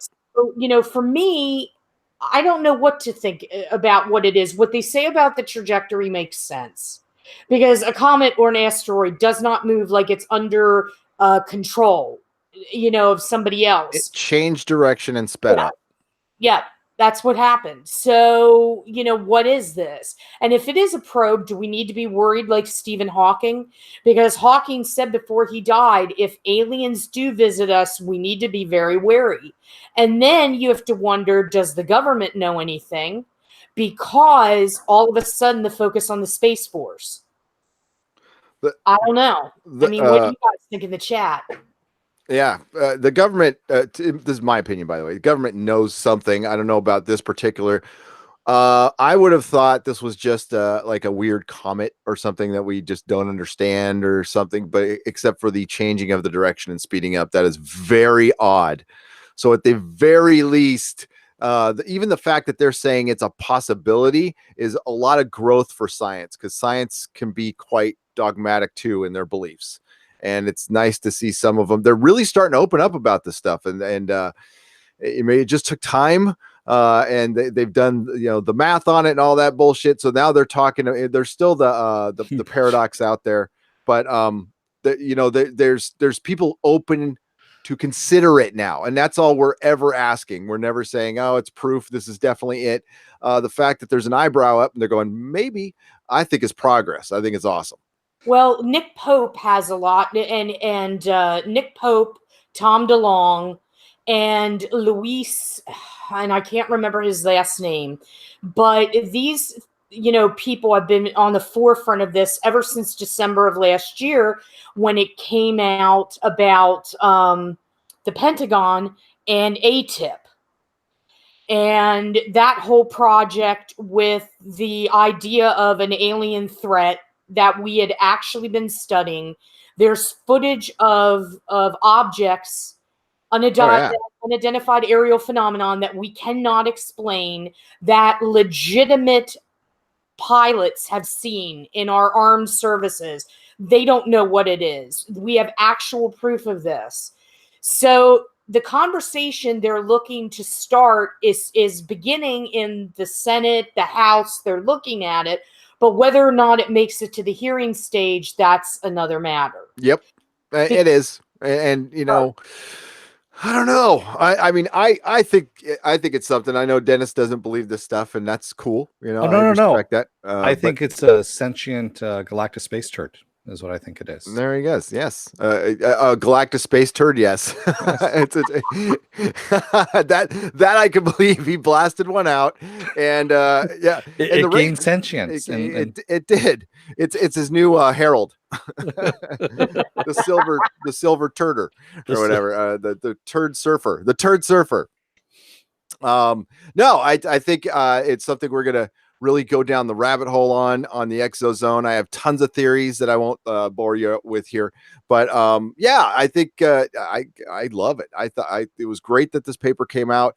I kind of thought it was weird and possibly an alien probe. I was saying it back then. I'm glad that they're saying it now, and it's a possibility. And Seth Shostak can stick it. I don't like that dude. You know, I happen to like Seth actually. I think he's total misinformation. I think he's Mr. Misinformation. Yep, 100%. Government paid lackey. I want to say thank you to Movie Fanobi for the $1.99. Dennis, don't be a passive aggressive YouTube wife. Sorry, I don't know any other way. It's the way I was raised. Yeah, he's passive aggressive. He is his middle name, folks. And on Manatee Milk. And thank you for Steele Johnson for the $2 for the Exozone. It's awesome what you do. Thank you. And I know I missed a few others because we were talking as we were doing this, and I'm scrolling up. Nicholas Glenn, $4.99 at Nerdrotic. Have you watched The Theory of Everything by Trey Smith on YouTube yet? Good stuff in there for the next Exozone show. I am watching that this weekend. I've been putting it off, but I have it on my little playlist there. So thanks for bringing it up. But yes, and Nicholas Glenn, I need to thank you, sir. By the way, did you read his super chat there? Yeah, you did. That was the roast he going. He was the one who brought up the Exozone on the High Council. So my hat is off. It's not on, but it's off. You know what I'm saying? For you for bringing that up. So thanks, man. Really appreciate that. That was super cool. You doffed le chapeau. Oui. That's what that means. Yes. You doffed. I doffed. Oh, I did. There you go. See? Yeah. I don't know French. Alien Render says, look at these humans. They're inspecting my poo. Well, to what you were saying, Susan, what about if there's really aliens out there and they really knew we were here, that would be really bad. I think I think it's probably, I mean, I'd love to see alien life and all that stuff, but then the downside is really down, folks, of that. So, I mean, I would love for it to be like Star Trek, you know, where the prime directive exists. But the reality is, you know, and maybe if they are here or if they've been here, it's just to observe. You know, like what we're doing, basically, we're sending probes out into, you know, the nether regions of space. Maybe that's what they're doing. We only want to learn about what's out there. Yeah. Who knows? Maybe that's what they want to do. But a lot of people in the science community figure, well, that's probably not the case. And we should be very, very worried. Exactly what Tekkaman Blade says. Depends if they're Vulcans or lizard invaders. If they're Vulcans or the Gorn, yes. Well, if you listen to that one guy, the lizard invaders are already here. CD Horde says they don't give a shit. They probably don't. I mean, that's a reality. They're probably just like, pah. They look like trouble. They keep sending all their garbage out into the universe. I know. There's television shows. Their music's pretty good though. It's got to be, but you can't dance to it. Not the way we dance move. to it. Yeah. So one of the other things, going back to the news over there, one of the things I thought was interesting was that Warner Brothers has hired Chris McKay to direct a live-action Johnny Quest movie. Now, I had two thoughts on this one. One is if it does really, really well, we can get a live-action Venture Brothers movie. And then the other thing was, why didn't they hire Jackson Public and Doc Hammer to direct it? Because they know Johnny Quest like no other people on the face of this earth. Yeah, and they got like a decent a decent movie director. I mean, like a comedy director. I don't get it. I don't get. Were they asked? Were they mentioned? No, they weren't mentioned. Yeah. They weren't mentioned at all. But I don't care. I seriously don't care. I mean, like Johnny Quest was cool, but actually Venture Brothers is much better than Johnny Quest ever was. Yeah. So the parody has become the master. But if it actually does do well, it could open up, since, I mean, Venture Brothers is a Warner Brothers production, if you will, kind of loosely affiliated. So do you think maybe that Warner Brothers would take the chance, given the trend, and go, oh, this is now popular? And, maybe even doing that? Oh, maybe. Sorry, I'm getting distracted by another message here. So stretch for a second. Blue light blue light special is what I was meant to say, and that just came out wrong. Lee Mac Ajax says, the finished sentence of secure team scared me last time. Not what if the alien invasion is coming. The alien invasion happened thousands of years before and happening till today, or something like that. Okay, man, you need to like puff and pass to the right. No, don't be talking to our chats like that. That is from Secure Team, and I saw his last video. It's if you believe him or not, his videos can be creepy, and it's good entertainment factor. Easy there, Dennis. Customer service, pal. Tim F. Friggin' Corey Blue Chicken Cult good, and the Reptilians laugh out loud. Ridiculous idiot that tried to trademark the SSP secret space Corey program. Good is that guy's a fraud. That guy's a total fraud, and makes Yeah, we were talking about that in the episode. It's guys like that who give Dennis, and I'm just giving her Dennis ammunition, good ammunition. Like, look at this guy. He's a complete cult leader, whack job, and like he makes everybody look bad. He's trying to trademark the secret space program. He doesn't even know how that shit works. Hey, I watch Ancient Aliens on the History Channel with your buddy Giorgio. Yeah. But I mean, just like skeptics, okay? It gives skeptics a good ammunition. Like if I was a skeptic, I would point out Corey Good. That'd be the first person I brought up against the UFO. The whole thing. And there's a bunch of drama in it right now. They're sniping at each other on YouTube and stuff. It must be in the air, like, right? Like it seems like that kind of stuff is in the air right now. And we have like Richard Dolan and Mike Barra going at it, and it's weird. Mike Barra, really? Those two are going at it? Yeah, and it's all because of Gaia and this whole network. Money got involved, folks. So when money gets involved, and it's something that tried to offshoot from Ancient Aliens, because Giorgio's the boss of Ancient Aliens, folks. Yeah, he is the boss. So, yeah. Well, Mike Barra, he's more. I don't want to. He kind of straddles the line between skeptic and believer. At least that's how I view him. Nolan is legit, like absolutely legit. He's an educated man. Started out as a history researching history. Right. He's a writer, and like fell into the UFO thing just to try it for a month. He's like, I'm going to dabble in this and go somewhere else, and has been doing it ever since. Truth Apocalypse says, if aliens get here, they will be many, many times more advanced, being we can't travel our own solar system. Yeah, true. It is. I mean, but that's because we had budgetary cuts with NASA. It wasn't a priority. It should have been a priority, because eventually we are going to have to get off this rock. And we need to start thinking that way.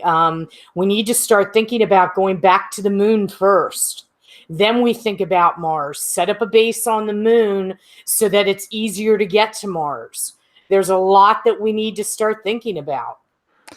Yeah, actually, if they did more deep ocean research, since our planet is covered by 95% water, Right.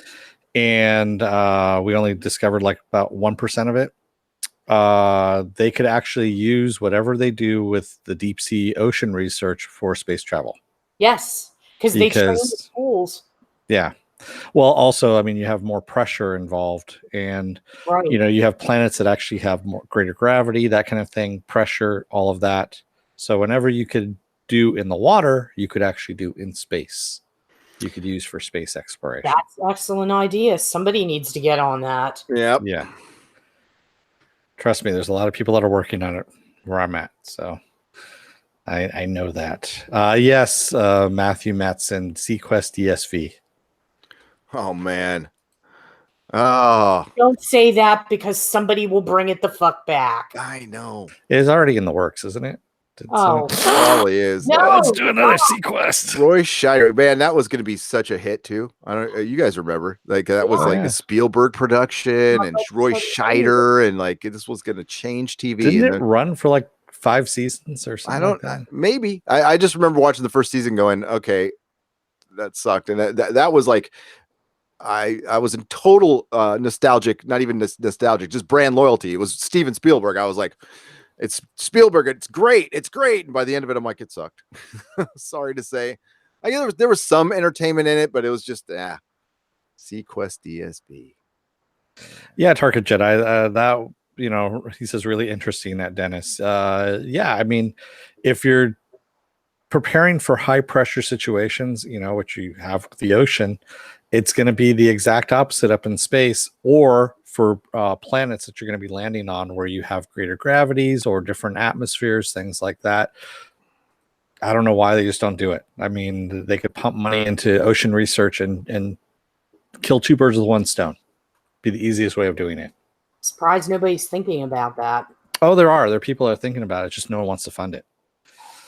Is it that expensive? Do you know? I mean, yeah, it's expensive. I mean, trust me, there's a lot of people that work in the field that are operating on shoestring budgets, and they string shit together. I mean, literally string shit together. Yeah. Did Roy Scheider leave after season 1? See that I did too. I did too. So, love Seaquest. It was a Star Trek, but in submarines. Only saw the first couple episodes though, and I was young, and I think a lot of people did. You know where that idea came from originally? Voyage to the Bottom of the Sea. Yeah, that was awesome. Show. Lloyd Bridges, man. Lloyd Bridges was awesome. Well, actually, it was Richard Basehart. Oh, that's right. That was Lloyd Bridges was at the Sea Hunt. Sea Hunt, that's right. I forget. Sea Hunt, Voyage to the Bottom of the Sea. I used to watch both. So yeah, they were both great. Yeah. Time Ranger says China's headed to the moon in 2020.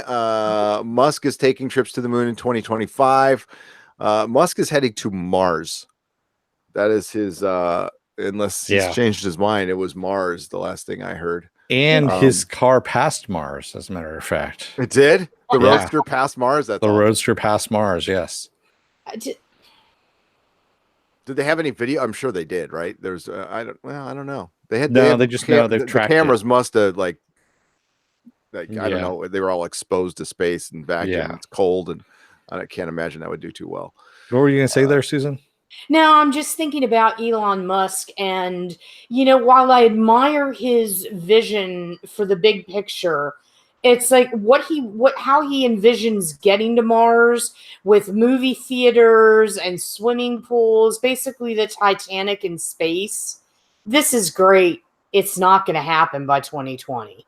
No, it's not going to happen by 2020. There's no way. Probably not, but it's soon. I mean, they're doing some crazy stuff there, like crazy. Like it is. It is proof NASA has been fucking dragging. They're just lagged. They suck. And maybe they keep saying because their budget's cut, but Tesla's been doing stuff. They've surpassed NASA on some stuff for a lot cheaper. So it's not money. It's not money. It's administration. It's top heavy. People running it, not the people on the ground doing the daily work. They're brilliant, but the politicians and the administrators have fucked that. And who knows? There probably is there is a secret space program. Let's not be silly. There was a lot of shuttle trips. We never were like, it's a military trip. What was that about? So Tarka Jedi says, I totally agree. He has no evidence and worse, tries to distract us from serious research. And he's talking about this guy, Corey Good. Yeah, Corey Good, he needs to be pointed out. The guy is like straight up hail bop, like that crazy. And it sucks because the radio shows I listen to, the one great thing about Art Bell, and the thing we will try to do is they try to listen to everybody, and they'll let you come on once, you know, and they'll treat you with respect. But this guy, like, if you heard his stories, I'm sure most of you don't know who he is. Maybe you do. They're out there, man. They're way out there. He was sent on a secret space program. He was de-aged. He's met multiple alien species. He was part of some, de-aged. He was sent to a base on the moon and then de-aged. So he's actually like 80 years old or something like that. And there's people who believe every word of it. So Trucker Jedi says we are now watching the end of Steel and the graphene age. Some tell investors of Musk. Actually, you know how you don't hear anything more about nanoparticles or nanites or anything like that? Remember how we used to hear about that all the time in the 90s? Yeah, it's all about the nano. It is. It's still going on. Engineering departments right now are working full tilt on nanoparticles at the moment. And that is the future right then and there. So, and some really dangerous shit. Let me just say that. Yes. I'd rather see C Lab 2021, says Tickerman Blade. Okay. That was really good in its time, but yeah, with Eric Estrada on there. He was one of the voice actors. Eric Estrada, yes. Dynamo75 says Dennis Gary and Susan Layton. If there are friendly aliens out there, I hope they listen to synthwave music. Oh yeah, we're going down. All right. Oh yes. Mostly harmless. That's what we are. Mostly harmless. Mike Sider, you really had to go there, really? Nanoparticles make my penis look huge. Oh. That just means your eyes have gotten smaller. That's all that's going on. So. Reality check. Wow. Wow. I did not know that. So, hey, I guess this is a point we can let's do a little quick TV review while we got everybody here. So there's a show called Homecoming that's on Amazon. And it's on Amazon Prime. It's by Sam Esmail, who's done Mr. Robot. So if you're a Mr. Robot fan, I can say right now, jump in on this. And we're not going to break down the entire show. We're just going to tell you whether we liked it or not. So it's not going to be too long here. Dennis, why don't you start out? Are we going to do spoilers? I think we should. We need to do a couple of spoilers. Thank you for so Viking Bitch. This is again the first thing somebody's ever sent us, and it is so fucking cool. So thank you, Viking Bitch. Yes. And so spoilers from here on out. So if you haven't finished the episodes, go and watch it. It's actually pretty damn good, especially if you're a big fan of the Mr. Robot show. It's you know what? There's a lot of red herrings in the beginning of it. You don't know where it's going. And it turns out to be fairly straightforward, quite honestly. It's Julia Roberts. She is a therapist who is helping out soldiers who have come back from the war with PTSD. And you think it's all part of a government project, like the VA project, something like that. Yeah, I said the same thing, Truth Apocalypse. Julia Roberts, I don't like Julia Roberts. I'm not a big fan of hers. I was okay with it in this. She actually did a pretty good job. And you're seeing two different timelines. So you're seeing now in 2018, and then you're also seeing about 4 years into the future. And she's a therapist in 2018, and in the future, she's a waitress at some ramshackle little crap diner that's on a wharf. And we're trying to figure out through a DOD inquiry what happened, to all these people. And as we're getting further and further into it, we're finding out that that they're being dosed, these soldiers, with different doses of some drug. We don't know exactly what it is. And it's supposed to delete memories, is what it's supposed to do. It's supposed to delete bad memories. Cure PTSD. Yes. So yes, it is about PTSD, which is getting ridiculous in Hollywood. They really love, this is the affliction du jour. is PTSD. It's getting way overdone, but it's done pretty well in this. Yeah, it's not, Pretty well. It's not focused on that No, for the most it's part. not. Yeah, it's focused on what happened in this experiment. And by the end of it, since we're bouncing back and forth, and Bobby Cannavale's in it as well, who's awesome in this thing. He is Julia Roberts' boss, and she doesn't remember him at all. She doesn't remember what happened at this. So there's this whole thing of like, okay, did they dose her as well? What's happening? And it ends up being that she actually dosed herself with a mega dose of this drug, as well as a one of the candidates who she had gotten to know and liked, and possibly even might have fallen in love with. She fell in love with him completely. Yeah. But she also felt bad for him because it took a lot of therapy to find out that they were bringing these, the government, the test program was to put soldiers right back out in the field, even if they're, suffering from the worst forms of PTSD. And it took Julia Roberts a lot of time to dig through this one kid's walls to find out, like, because he's one of those, everything's fine. Yep. Everything's fine. And then he'll tell a story of everything's fine. But when I walk into a room, the first thing I do is look at the corner of a table and wonder what it was like to smash my head against it, something like that. Mm-hmm. So everything is not fine. And she digs through his walls and finds out that he just doesn't want to go back. He went through like some really heart-wrenching, fucking terrible things. And they're going to put his ass right back in the field. So she sabotages the whole thing. Yeah. So basically what they're going to do is erase. So they're going to erase his entire memory of what happened over there. Because all he has is, he goes, oh, I just remember the last day. Everything's good. I was leaving. He goes, I can go right back. That's fine. And she actually sits down with him at lunch and has lunch with him for a week 6 dose, which is, they keep doubling the doses every week. And so she actually has never had any doses, and she eats the same food that he does. So he gets a double dose. She gets a dose, erases her memory of that entire thing happening like months, and puts him into we never see it, but puts him into a state that basically leaves him not being able to go back out into the field again. And what ends up happening is we see at the end that Bobby Cannavale's character, who has moved on to, higher up into this, it's basically like a Blackwater kind of so kind of like a Blackwater kind of operation. And so he's moved up in that company is what's happened. And at the end, he ends up becoming the scapegoat for everything. And we see at the very end of the stinger, the credits, that they are covering their trails, basically. Well, we see the girl in there who probably is Geist.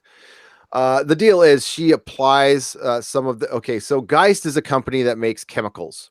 So it's a very much typical S-Mile evil corporation doing evil stuff. And remember, this is the guy who created Evil Corp. Yeah. She applies it to her wrists, and we see her go blank. So what they're doing is they're able to block out parts of time through a dosage. So if you want an operative to go in and do something and then completely forget about it, they now have a drug for this, which is a very interesting concept. Now the ending of season 1 was very matter of fact. I would say even anticlimactic a little bit, except without the stinger. But the thing is, there's a season 2, and we're not seeing what we think we're seeing. What Sam Esmail likes to do is chemical company's bad. Okay. Yeah, it was kind of a little bit like that, but not too bad. With Julia Roberts is a tough sell. She's a tough sell for Dennis. And like she was okay in this, but I am seriously not a fan of hers. I don't think she's Hollywood royalty, and I just don't know why. I mean, nothing against her personally. I've just never liked anything she's been in, like anything. And that's fine. But I like this. I enjoyed it quite a bit. but this is a tough sell as a show because of Julia Roberts and the way it's paced. They're very short episodes. It's based on a podcast, so it's based on an audio drama. And sometimes it feels like that. It really finds its feet later on. The thing is, though, I don't know how many of you would stick in for this. This is like that. Oh God, this is like craft work. All right, some people are really into craft work, and then you play craft work, and some other people are like, "What the fuck is this noise?" You know, I mean, it's like that's what this is. This is like that indie band, that obscure indie band that the people who liked the other project from the guy who's now leading it really are going to be into, and then everybody else is going to go, nah, you know. And that's the way I feel about the show. I think it's good. I just don't think it's for everybody. Exactly. And I'm not going to come out and say, because it's the most offensive and dumbest thing to say is like, this show is too smart for people. No, it's visually stunning and slow. All right. So if you're into like really interesting visuals, and that can carry you through some pretty freaking slow, but it's supposed to be slow. That's part of the aesthetic. It builds the tension. The great thing about this is the music is played like a 50s detective show or a Hitchcock movie. Very Jerry Goldsmith soundtrack. There is one episode, I believe it's the fourth or fifth, Dennis, that is a pure homage to one of the greatest Twilight Zones ever done, which is A Nervous Man in a $4 Room. Mm-hmm. A Nervous Man in a $4 Room is like one of the best fucking Twilight Zones ever, and it's a total homage to that. So if you're into that stuff, then there you go. Mike Cedar, I saw Flatliners in the theater, and no, I didn't like it. And thank you, Steele Johnson, for the $2 for Kraftwerk. I'm sorry, I didn't say Kraftwerk. That's Kraftwerk. Kraftwerk. Apple Crow, I suck. I have not seen Mandy. We were supposed to see Mandy before this episode. Man, we stayed. Oh, Apple okay. Crow, we will see Mandy by next Friday, and you have my apologies. Is that on Netflix, or is that? I'll get you a copy. Okay. I think we have to buy. Oh, no, you said it was streaming, right, Apple Crow? Did you not say it was streaming? Because I thought it was streaming. I thought it was streaming. Nick Cage movie. Yeah, that's the weird ass Nick Cage movie. No, he's been asking us to see this forever. And Apple Crow, you're awesome. So Jody says, Gary, off topic, will you guys be reviewing Aquaman? Will that be good if it ever gets released? It's going to be released in a month, supposedly. Oh, they aren't going to pull it. There's no way they're going to pull it. So it's on Amazon Prime for $3.99. So you're breaking up a little bit there. It's on Amazon Prime for $3.99. Okay. All right. So Ghost Rider. That's what Joe has. Like Ghost Rider. It's terrible, but I like it because it's Ghost Rider. But it's fucking terrible. I will fully acknowledge that it's an awful movie that I like because of. Yeah, there we go. I got rid of some windows. So, you know who got cast onto that HBO Watchmen series? We had two people actually cast. Oh, yeah. Okay. Yeah, go on. So we had Jean Smart from our favorite show, Legion.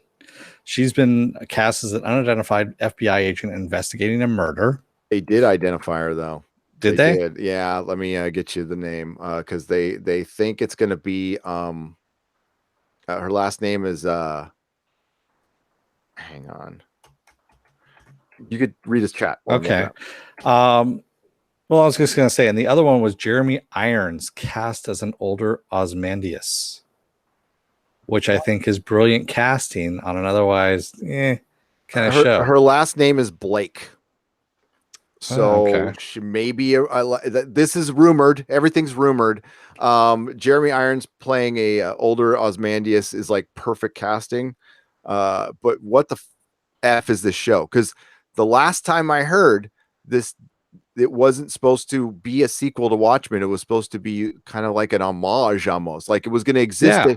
What if an alternate universe was an alternate universe? Basically, it was to be an alternate universe to the alternate universe. But now it's a straight sequel, right? Is that what I'm? Because I'm getting. I don't know. It's written by Damon Lindelof, so whatever the fuck. And no, Jeremy Irons is one of the greatest actors on this planet. Period. Like he makes stuff better. So him being in it like adds quality. And yes, David Lindelof, like that's almost like It's worse than Brian Fuller writing something. It's almost as bad as Akiva Goldsman writing.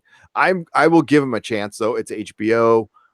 Fuck it. I mean, like they've desecrated on the Watchmen, and I mean before Watchmen, and then this team up in the DC universe, and I mean like it's done. Everyone's saying Blake is the comedian, Edward Morgan Blake. Yes, Blake is the comedian, and she's supposed to be related to the comedian. Got it. She's supposed to be the rumor is like a granddaughter or a niece or some shit like that. So interesting. Jeremy Irons is great. Now we need Gary Oldman. Yeah, if you have Jeremy Irons and Gary Oldman in this with Don Johnson. Yep. I'm Don Johnson's actually gotten better since he's older. Oh yeah. Agreed. If you see him in Cold in July, if you get a chance to see that little indie film, he's excellent in it. Yep. He's also really good in From Dusk Till Dawn, the TV series. He's in the first season. Yes. He's really good in that. Yeah. That was a good TV show, my man. You're right. Yeah. You watched it. You got me into that. That was a good fucking TV show. So okay, yeah, he's one of Lindelof is one of JJ's boys. It's the umbrella of JJ Abrams that continues to put a shadow over Hollywood. He's out there trying to get this like huge deal before episode 9 comes out, and I said this in my last. This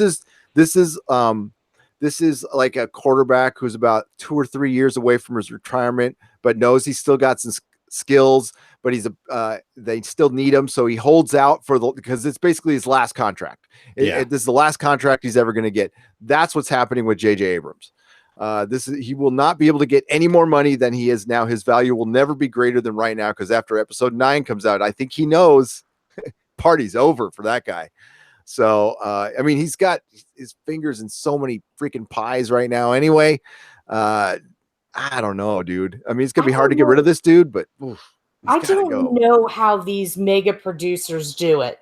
I mean, it's one thing to multitask, but then it's another thing to have 50 shows, 5 million movies. At what point, I mean, the idea is to surround yourself with excellent people to delegate. But at some point, you have to find out what the hell they're doing, what's going on. I guess you have your underlings do it at that point. Well, he's a big name in Hollywood, and like Hollywood's become so closed now that they don't list. I mean, maybe they're starting to listen to YouTubers and people on forums that sound ancient and websites. I mean, I know a lot of shill places kiss his ass, but like his name isn't gold anymore. When people bring up JJ, I never thought he was. I thought he was okay before. I never liked him. I thought, but I never thought he was great. Matthew Vaughn is a great director who should be directing episode 9 right now. The future India, like Disney should have given him all the money and the shit would have been good. Well, considering him and Millar have an idea for Superman, and WB has got to be fucking insane not to actually listen to them and give them the keys to the castle. Exactly. I could not agree more. Mike Cedar, and how awesome was Gary Oldman in True Romance? Fucking brilliant. Yeah. Again, one of the greatest actors of our time. Sorry, was that Susan? I just said in The Professional. The Professional, yeah, The Professional. Get everyone. Yeah, it's one of my favorite movies. His secret, it's not a secret, but he's apparently batshit crazy. And that's probably why he channels every role so perfectly, because he becomes the roles. Like if you watch him in JFK, he's simply amazing. He's not Gary Oldman. He is Lee Harvey Oswald.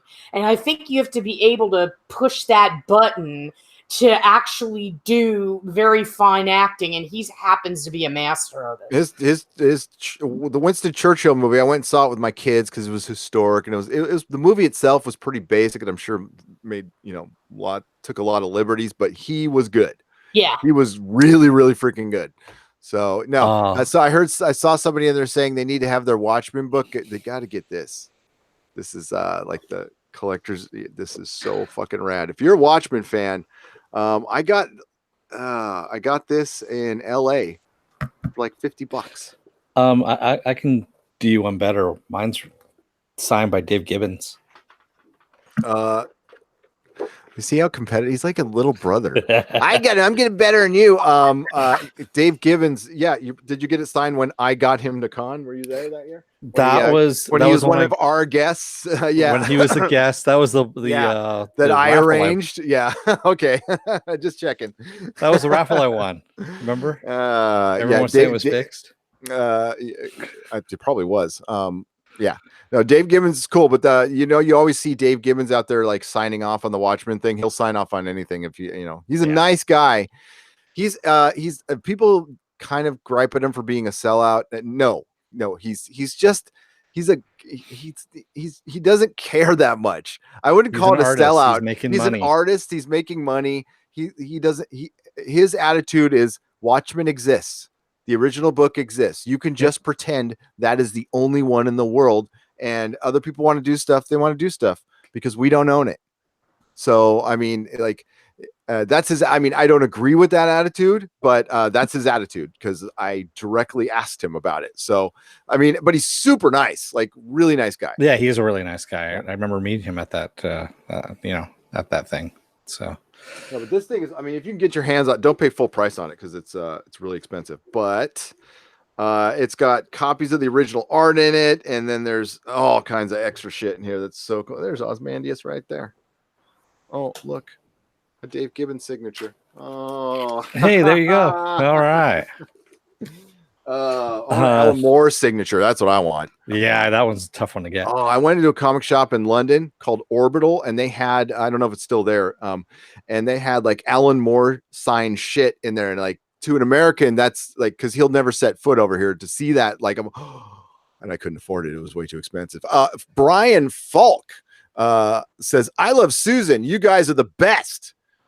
And we love Susan too. Thank you, Brian. Susan. Thank you so much, Brian. That was a sweet move. $14.99. $14.99. Well, that's the rest of the show, Dennis. I guess it's just Brian and Susan. Yep. No. I'm gonna go then. I got stuff. Peace out. Are you done with your class, Dennis? I am done with my class. I am a fire inspector 1 at the moment. Well, not really. I have to go through and do a whole booklet thing with the fire marshal and blah blah blah blah blah. But there we go. I'm almost there. Gary Oldman was fantastic in The Fifth Element. He's just good freaking everything.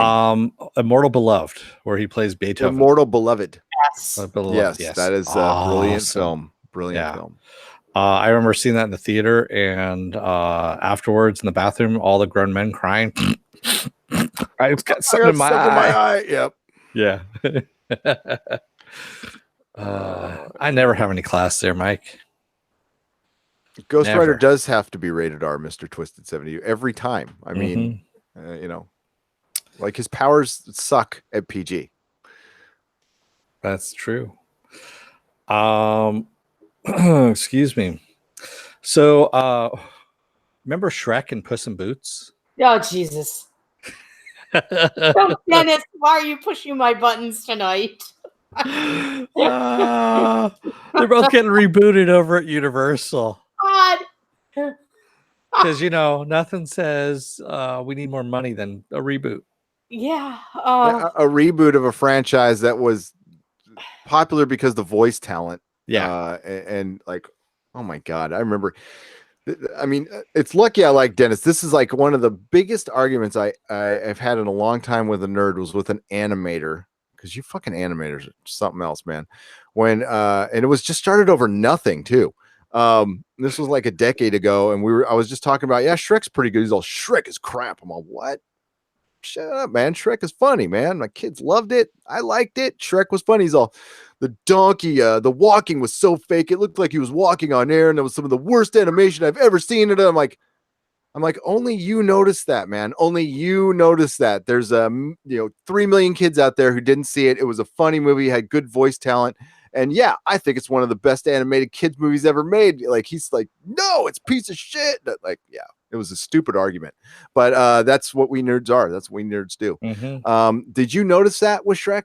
Like the donkey's walking was like not weighted enough or something, enough to get triggered off and almost sever a relationship at Comic-Con. No. Oh yeah. No, I mean, It was bad. well, I mean, that's what Dennis's expertise is. So I can see where he would see it where you and I probably wouldn't, see that.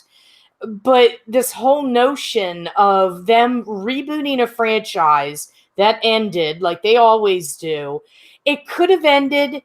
And once again, here I go. We could have just had a beautiful 4K HD pack where we speak to Mike Myers, Eddie Murphy. We add some, all the bells and whistles that they want after it, like the featurettes and everything.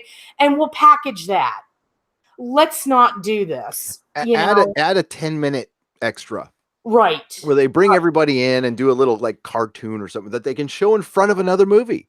Yeah. But no, what really made the argument go down is towards the end of it when he's all, well, I'm an animator. And then I said, no, you're not. You make sandwiches. You live in your girlfriend's basement. You're not actually something unless I said something like paying your rent or mortgage with it. You can say like, I can say, I could say I'm a comic artist because I drew a comic book panel right now. You kind of are what you say you are, but it was a mean thing to say actually. Wow. But no, I got a little nasty. I go, no, you're not.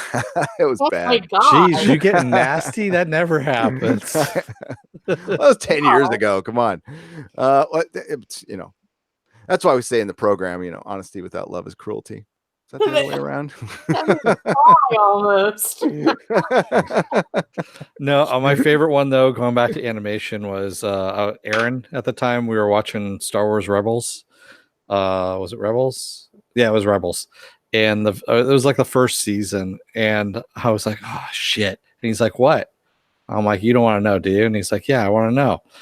And I'm like, and I had it on DVR, so I rewound it. I'm like, "Watch the guy in the background there, the one character in the background." I go, "Watch his leg," and the leg does this. It's shaking like that as he's walking past, so it's like dragging, and it's doing this, and as he's walking, so the other leg is actually walking fine, but the back leg is doing this and dragging. And he's like, "What the?" And I'm like, "Yeah, somebody didn't just check their timing on it, and it made it a fucking production. Who in the hell, did that?" And he's like, "Great, now I can't unsee it." I'm like, "I told you, I asked you. Did you want to see it?" And he's like, "Yeah, I wanted to see it." So there you go. You can't unsee it. Yeah. Well, shouldn't the editor have caught that? Yeah, there's multiple people that should have caught it, and no one did. It made it all the way through to production and onto TV, and that's why I'm sitting there just going, "Wow."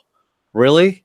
You actually made that in there? And it's walking from one end of the screen to the other and just doing that the entire time.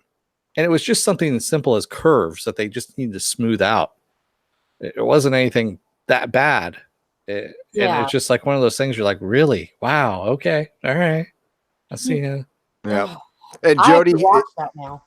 Yeah, he did push my buttons, and what I was really pissed about, I had to go through the whole thing with my sponsor afterwards too. And I said I was resentful towards the guy because he was completely leeching off his girlfriend, who was a friend of my wife. So I didn't like the dude. I thought he was a fucking loser, and he was leeching off my wife's friend, and she was working 2 jobs, and he was calling himself an animator, although he didn't even finish the fucking school, and he wasn't doing any actual animation. So it all came out sideways. Well, what I really meant to say is you're mooching off my wife's girlfriend, and you're a dick. Well, what's interesting was, though, Gary, but you brought up a very interesting point that resonates in Hollywood, whether you know it or not. You may have said that, but you've touched on something that I've noticed for years about these people in Hollywood that get these attachments to people. And I'm just going to use this for an example.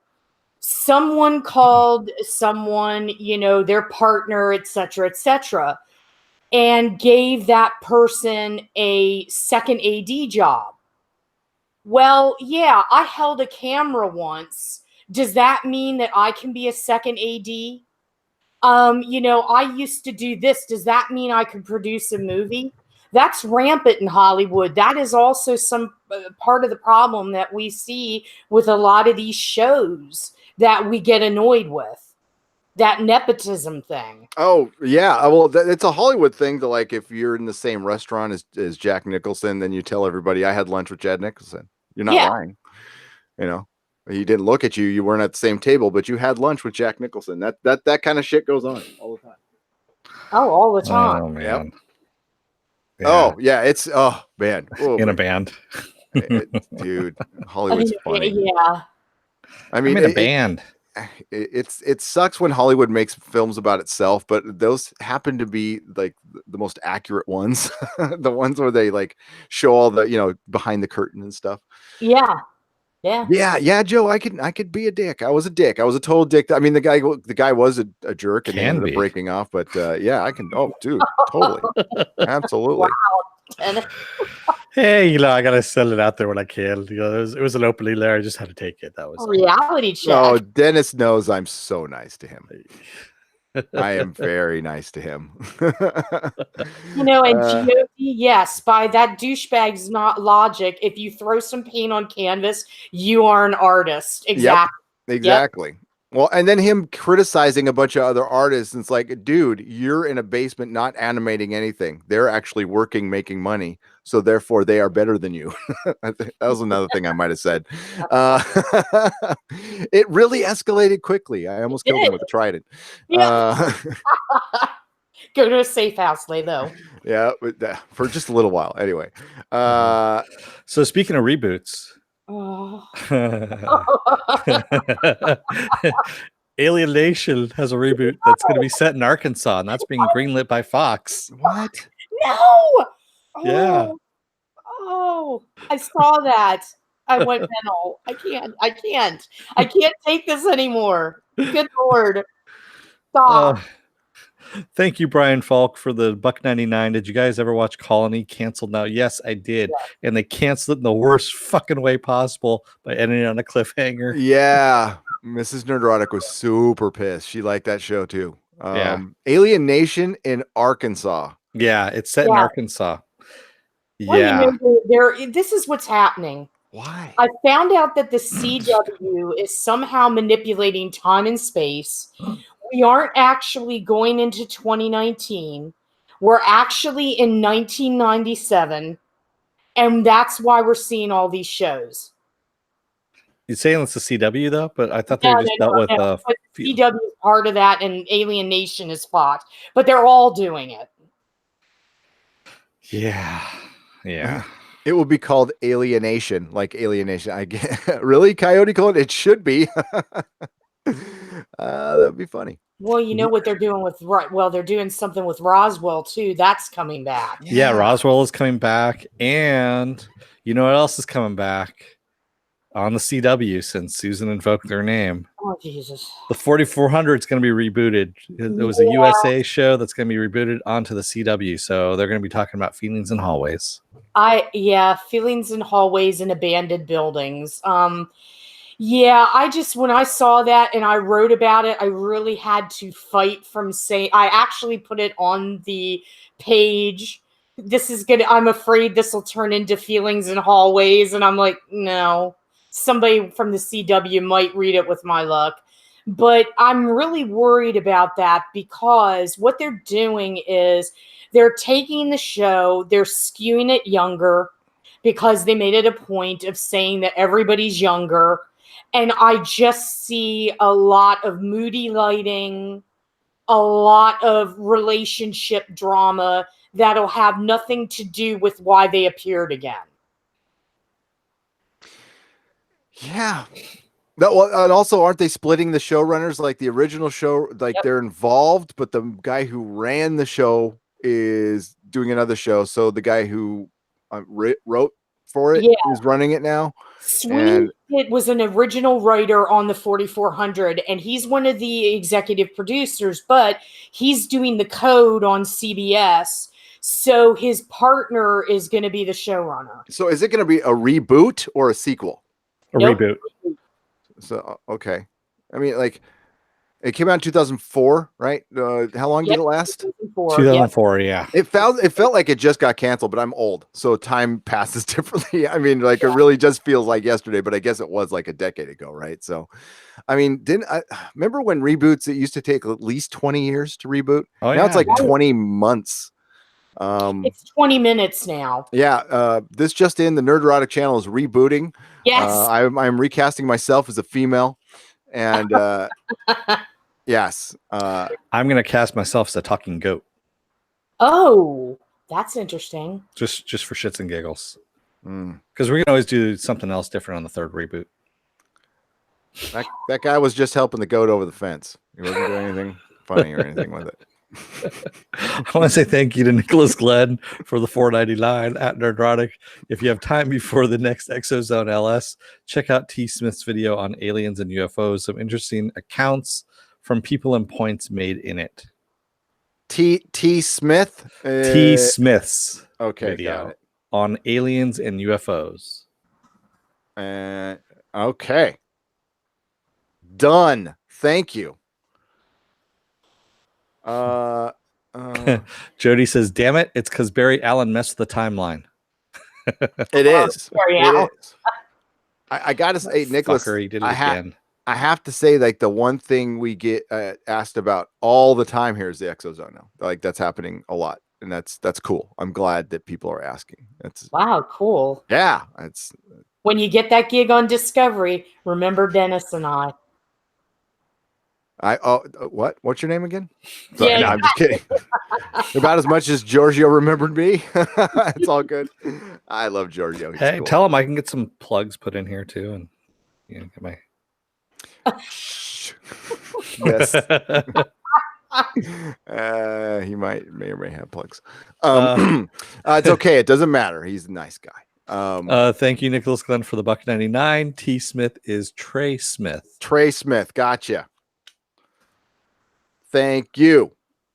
I love looking for new stuff. I was studying for it yesterday for a couple hours, Nicholas. I've been actually doing my homework for this thing. So what started out as me like musing about Bigfoot one night on a secret stream has kind of turned into something cool. So yes.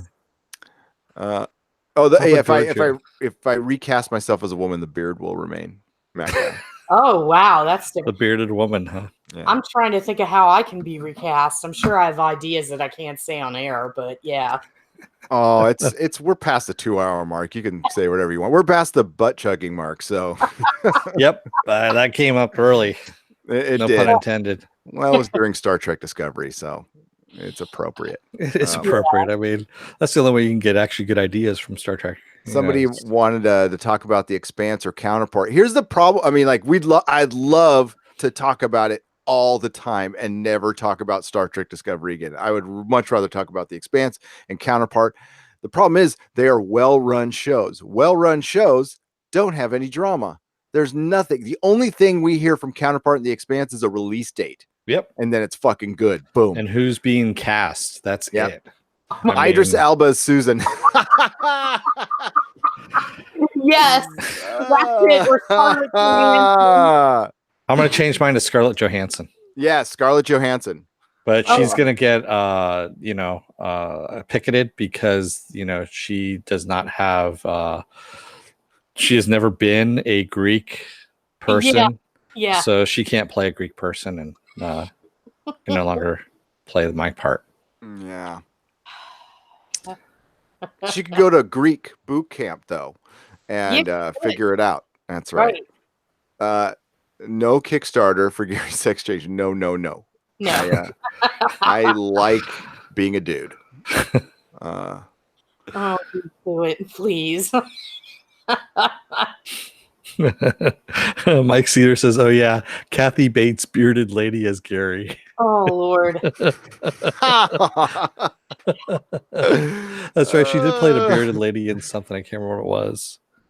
D+ breast implants. Oh man. Yeah, that Disney D+ thing is gonna bite them in the ass, man. I can already see it. I know. Mr. Twisted says Michelle Yeoh as Dennis. There we go.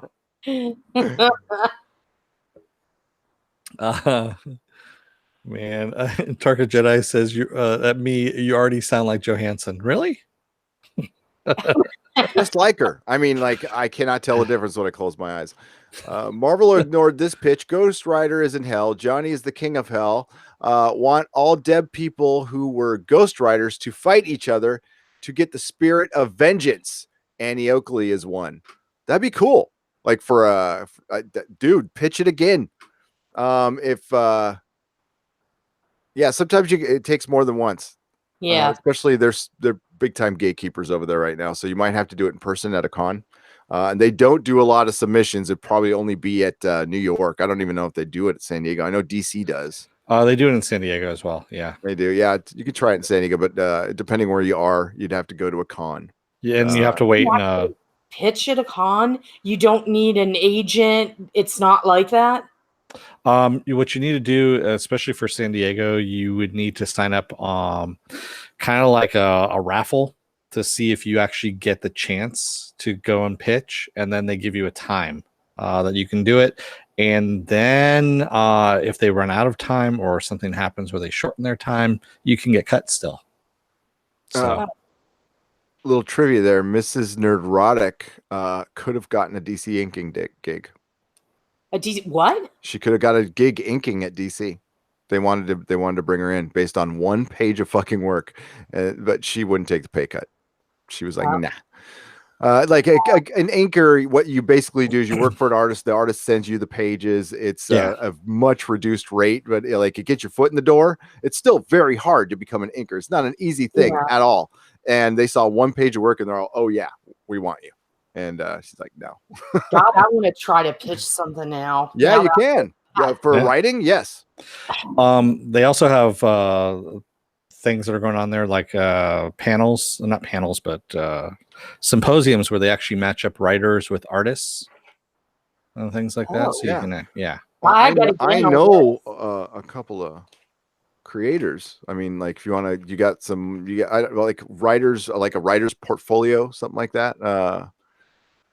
Put something like that together and let me know. Okay. Yeah. Yeah, we're making and then we can turn into the people we bitch about. Oh, definitely. Oh my God, they back up that dump truck full of money. I can be that person. I'll go to that cannon with a blowtorch.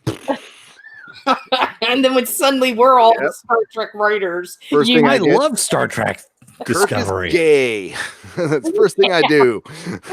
Spock is awesome. This Spock is better than the original. Yeah.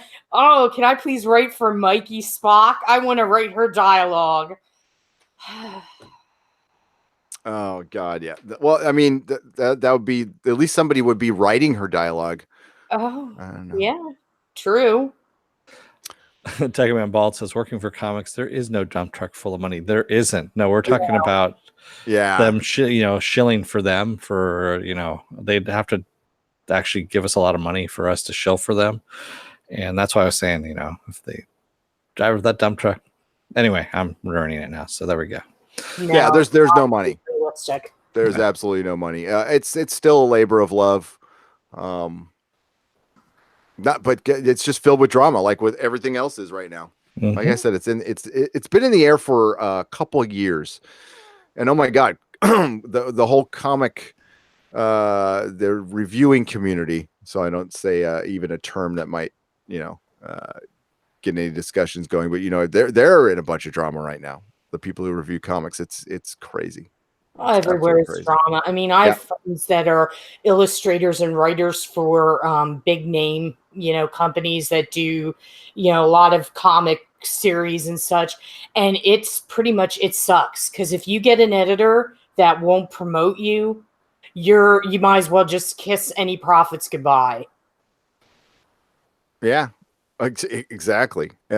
Patrick Olinger asks Gary if you could pick a sci-fi movie to be in. Oh, like in? What sci-fi movie would it be? Ooh. Oh. Well, if it was like in real life, I'd try to pick the one where the guy lives at the end. Blade Runner. Nice. Wow. Yeah. Thank you, Nicholas Glenn, for the $4.99. Jay and Silent Bob Strike Back. I'm the inker of the comic.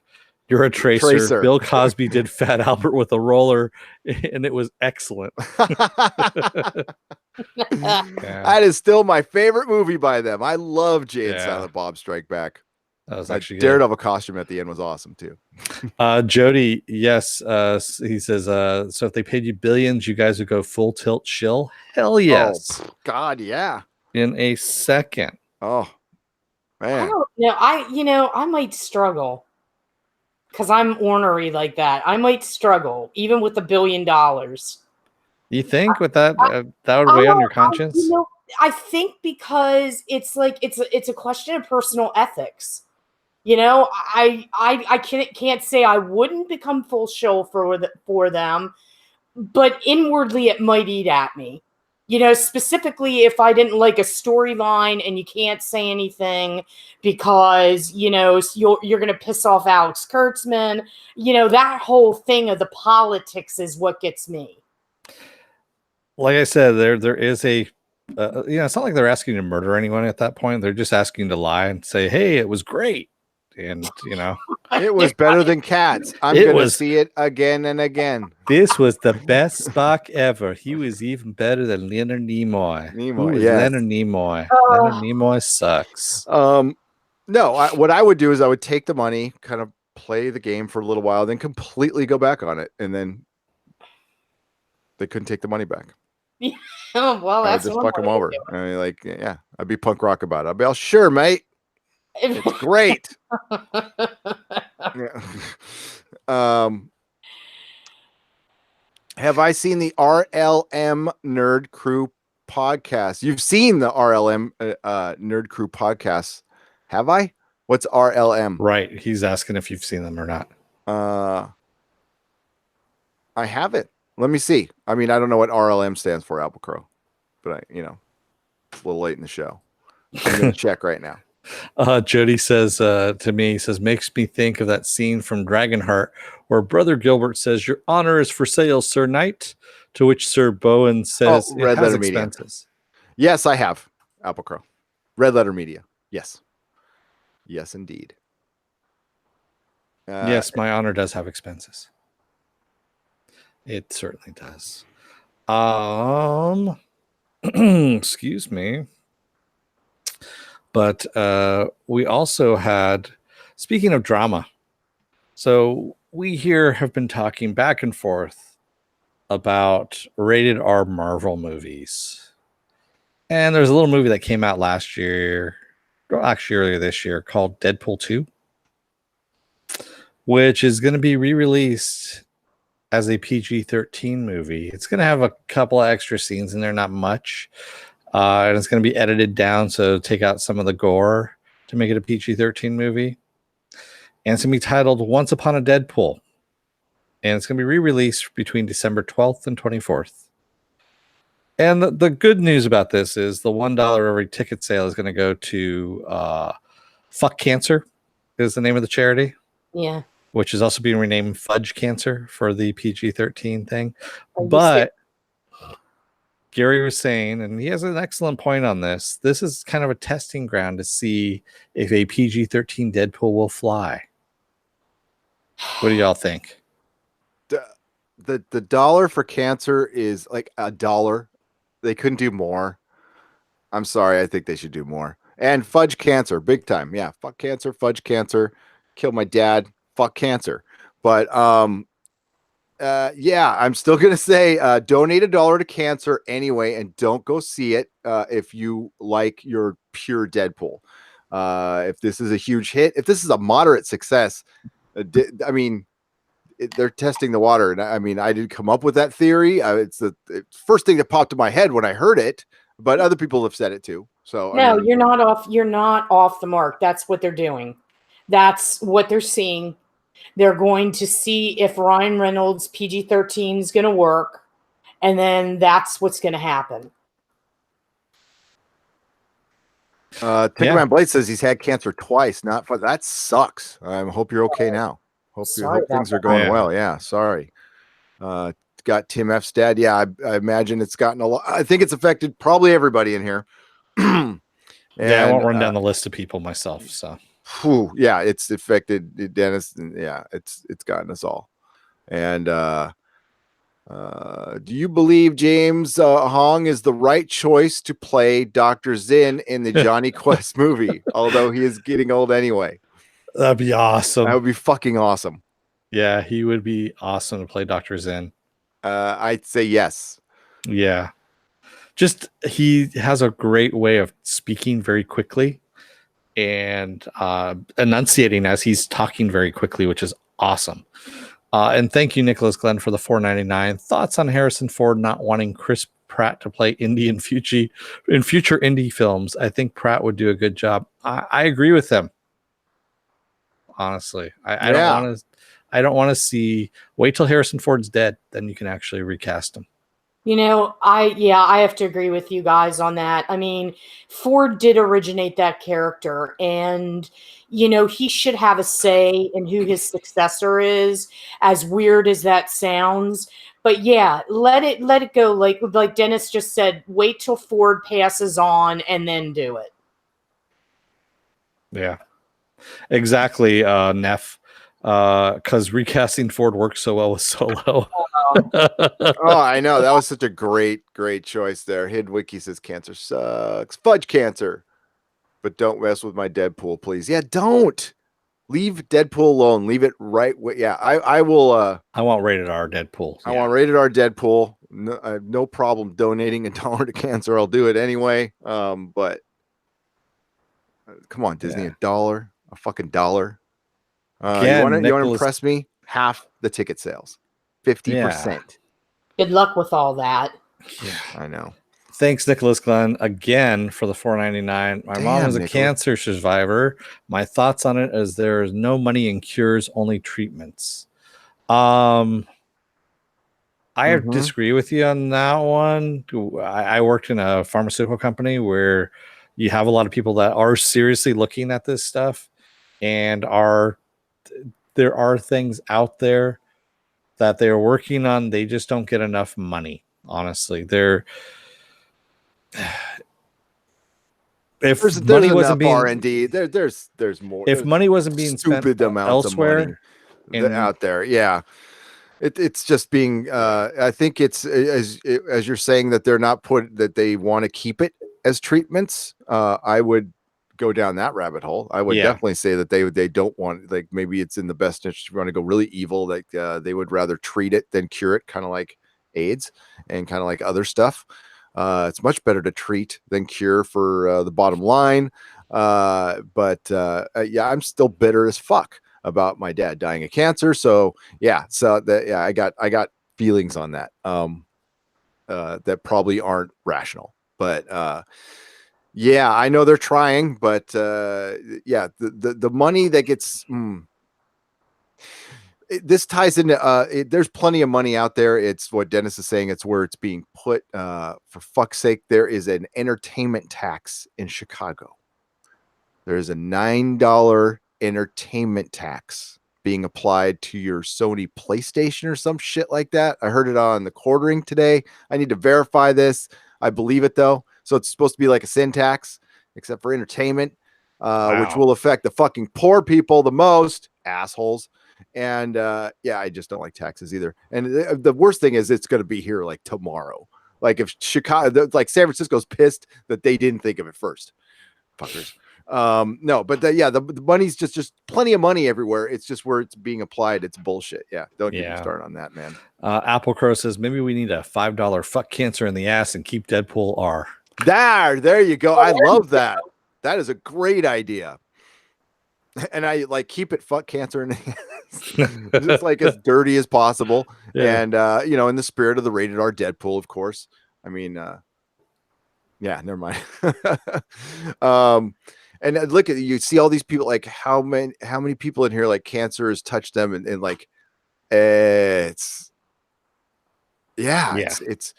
and a lot of things get priority over cancer, and I don't understand it sometimes. It sucks to have to pick your diseases, but the ones that like definitely kill you should kind of be a priority. Just saying. Yep. And it sucks. My dad got it now as opposed to 15 years ago. He probably would have lived because it's gotten better. You know, Domo arigato, Mr. Roboto. Domo Konnichiwa. arigato, Roboto. Yeah. Bye from Australia. See you later, Tarka Jedi. G'day. Yeah, he's going off to work probably. So I know Yeah. it's morning over there.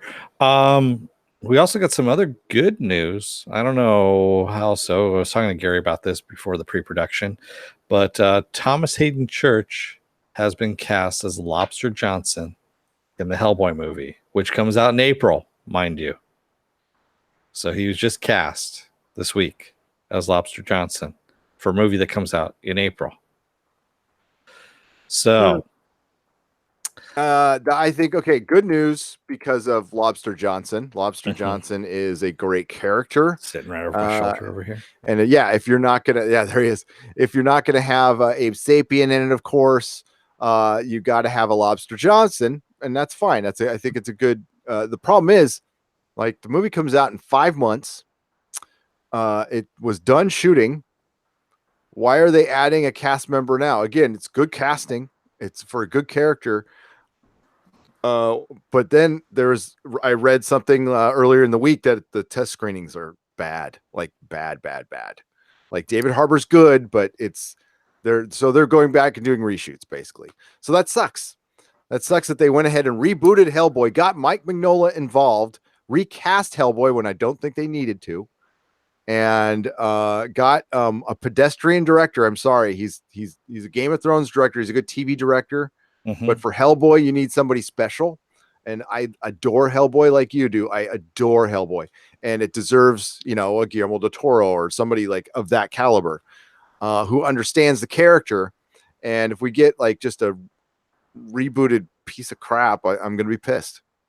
And for those of you who don't know who Lobster Johnson is, he's a character in the 1930s who was a vigilante in New York who on his palm would have a claw. It was like a little lobster claw that he would burn into the foreheads of criminals that he would stop from doing evil things.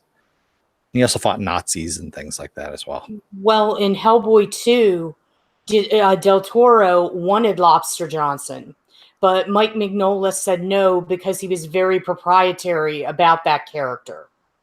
And Del Toro had somebody in mind for it, and and he was kind of upset that his hopes were dashed. But yeah, he did try to get Lobster way back in the aughts with Hellboy 2. Nice.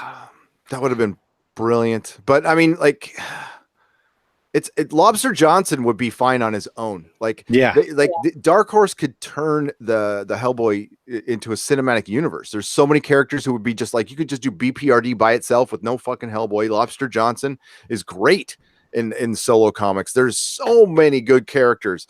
I hope that's kind of what they do. But if the first movie comes out of the gate and it sucks, that's not good. Exactly. David Harbour said at New York Comic Con that they're going more existential with Hellboy. This incarnation is a little bit more philosophical, and that's what they're shooting for. I think the quote that disturbed me the most was getting into Hellboy's toxic masculinity. I heard that and I'm like, no. God, no. Yes. He's masculine. That's part of his fucking character. and my fear is if they would get Lobster Johnson, would they try to SJW him? I think they might. They might. And yes, there is a danger of this with David Harbour being involved. Yes. I don't know about the writers though. I got to see who's writing it. If Mike Mignola is writing it, no. I think we're safe. It says Andrew Cosby and Mike Mignola are. And we're good. Credits. We're good. I think Mike Mignola knows his character better than anybody, and he'll just make a straight up comic book movie. Exactly. And like not mess around. Kind of like we were talking about that in our Titans thing. Like there's none of that in Titans at all. You might not like the story. It's dark. Starfire is nothing like Starfire, but it is a straight up just a superhero show. And I'm thankful for that. I really am. It's like, I caught myself. I'm like, I'm probably going to go a little lighter on the show because of that. Like, because it's, it's not 100% comic book accurate, and I'll get over that. but it's just telling a story, a superhero story with superheroes fighting real bad guys and not circumstances and shit like that. So I gotta thank Titans for that. I mean, it could get worse. You know, it's only 5 episodes in, but True. it And I is was very saying, violent, though. It is very violent. and don't worry, got to the Mr. Roboto for the $2. Why wouldn't Abe Doug Jones not be in it? What? Doug Jones is busy on a really horrible show that I wish he was. I wish he was doing Abe Sapien because I love Doug Jones. If I have to say there's a positive in Star Trek Discovery, it's that he's in it. He deserves to be in a Star Trek. If any like actor out there like kind of belongs in Star Trek, it's Doug Jones. I just wish he was in a better version. And also thank you again for the another $2, Mr. Roboto. Will we at least get Screw on Head as well? Oh, Probably not, but I wish we would. go back and watch that animated. Yeah. Oh, it's so good. I had completely forgotten about that. The animated series, The Amazing Screw on Head with Paul Giamatti voicing it, and it was awesome. Cool. Yeah. Yeah, it's done in Mike Mignola's artwork too. They're Fairly awesome. They're not my most valuable comics, but they're the ones I treat the best are my Hellboy comics. I have them in my Hellboy box. I bought my Hellboy short box, and I've got them all in my Mylars, and I like read them once in a while. I like take them out, you know, because like the one I still need to like read some BPRD, so I'm like burning through the BPRD a little bit, and I try to read one every couple days. I fucking love Hellboy so much. You should read Hellboy, folks. It's so good. Yeah, it is. It's really good. And the stories are short. That's the whole thing. And but they're really good. They're actually really, really, really good. So that's all I can say about that. Excuse me. So speaking of hellish kind of characters. There's my Hellboy box right there. It's always near me. I need it to be near me. Is that weird? Aw. Probably is. What was that, Dennis? I'm sorry. Speaking of hellish things, if we will, Swamp Thing casting, we got some more casting news. I know Gary already went over who's cast the Swamp Thing and Avery Sunderland, but we also got the Floronic Man has just been cast. Kevin Durand, who played Blob in the Wolverine Origins movie. Yeah, I know no one wants to remember that, but he's been cast as the Floronic Man. Yeah, he's been in a ton of stuff. He's good. He's actually a good character actor. Yeah, he's a great character actor. So I think that's good. So what? Okay, Swamp Thing. We're very excited about Swamp Thing. Yes, like it's Susan who got me excited because she told me she said it was James Wan. Yeah, and Mark Verheiden. Everybody behind this is like solid. They're going to be doing practical effects. They're going for a hard R. And the only concern I have, and I don't know if you have any inside dope, Susan, is budget. Yep. Yeah. I haven't heard anything about it. There hasn't been anything in the trades about a budget, you know, what's going on there. I know that everybody's excited. I know that the cast is really, I mean, Will Patton's on board now, Virginia Madsen, Andy Bean and Derek Mears. So this is really shaping up. You know, I know it's coming out next year, but nothing about the budget, oddly enough. I think DC wants to go, this is just my observation, wants to go full throttle with this to get people to their service even more. I wonder, I'm really, and that's who's going to be in Swamp Thing, by the way. I wish they would goddamn freaking give us some kind of numbers. The thing is, they're not good. If they were good, if they were like out of this world, they would tell us. They'd be shouting it from the rooftops. Yep. Exactly. So they must not be that great. They must be okay, but I think so Star Trek Discovery, when it premiered, it did a television premiere, right? Didn't it premiere on regular CBS or something like that? So it had 8 million people watching it on the first episode. That was for free.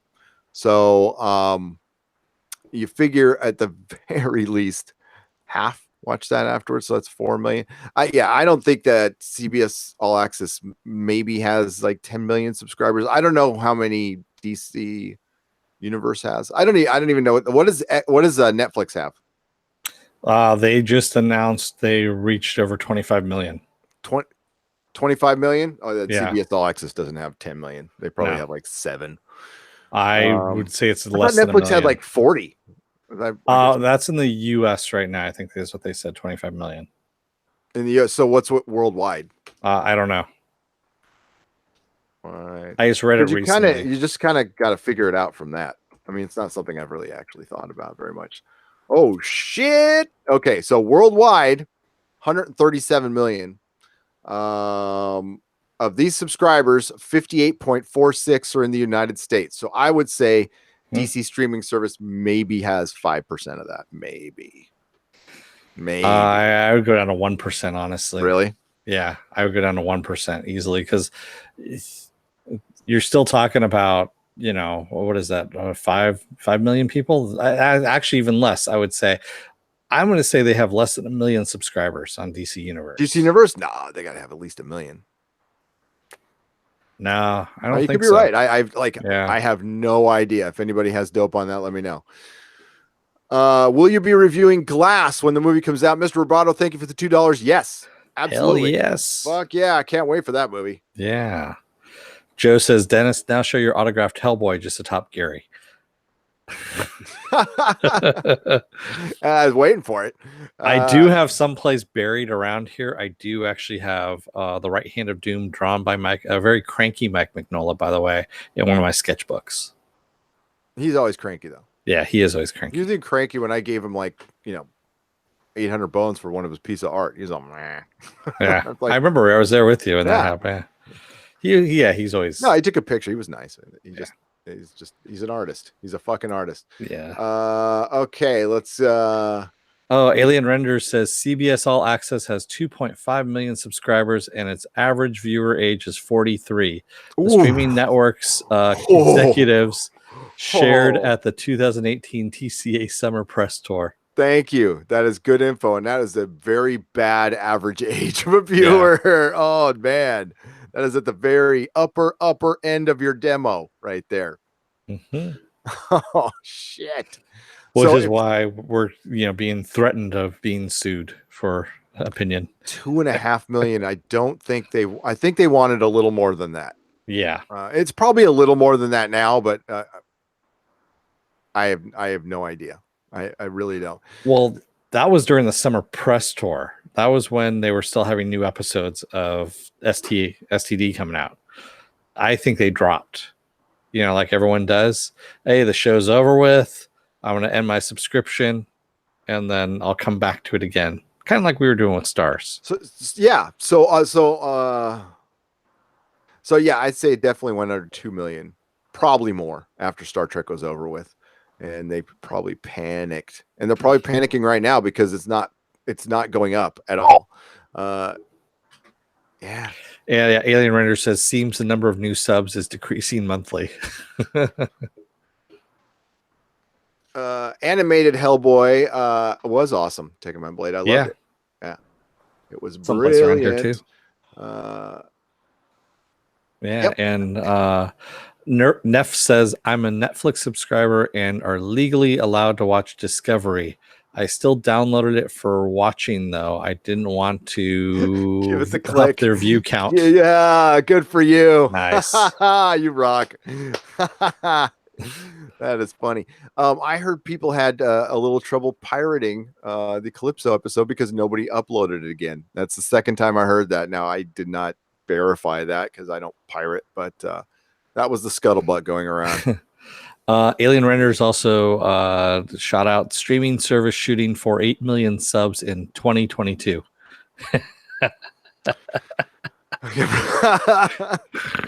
Oh my god. Oh, Santo Dominus. Yeah, I was just gonna say. Okay, go for it.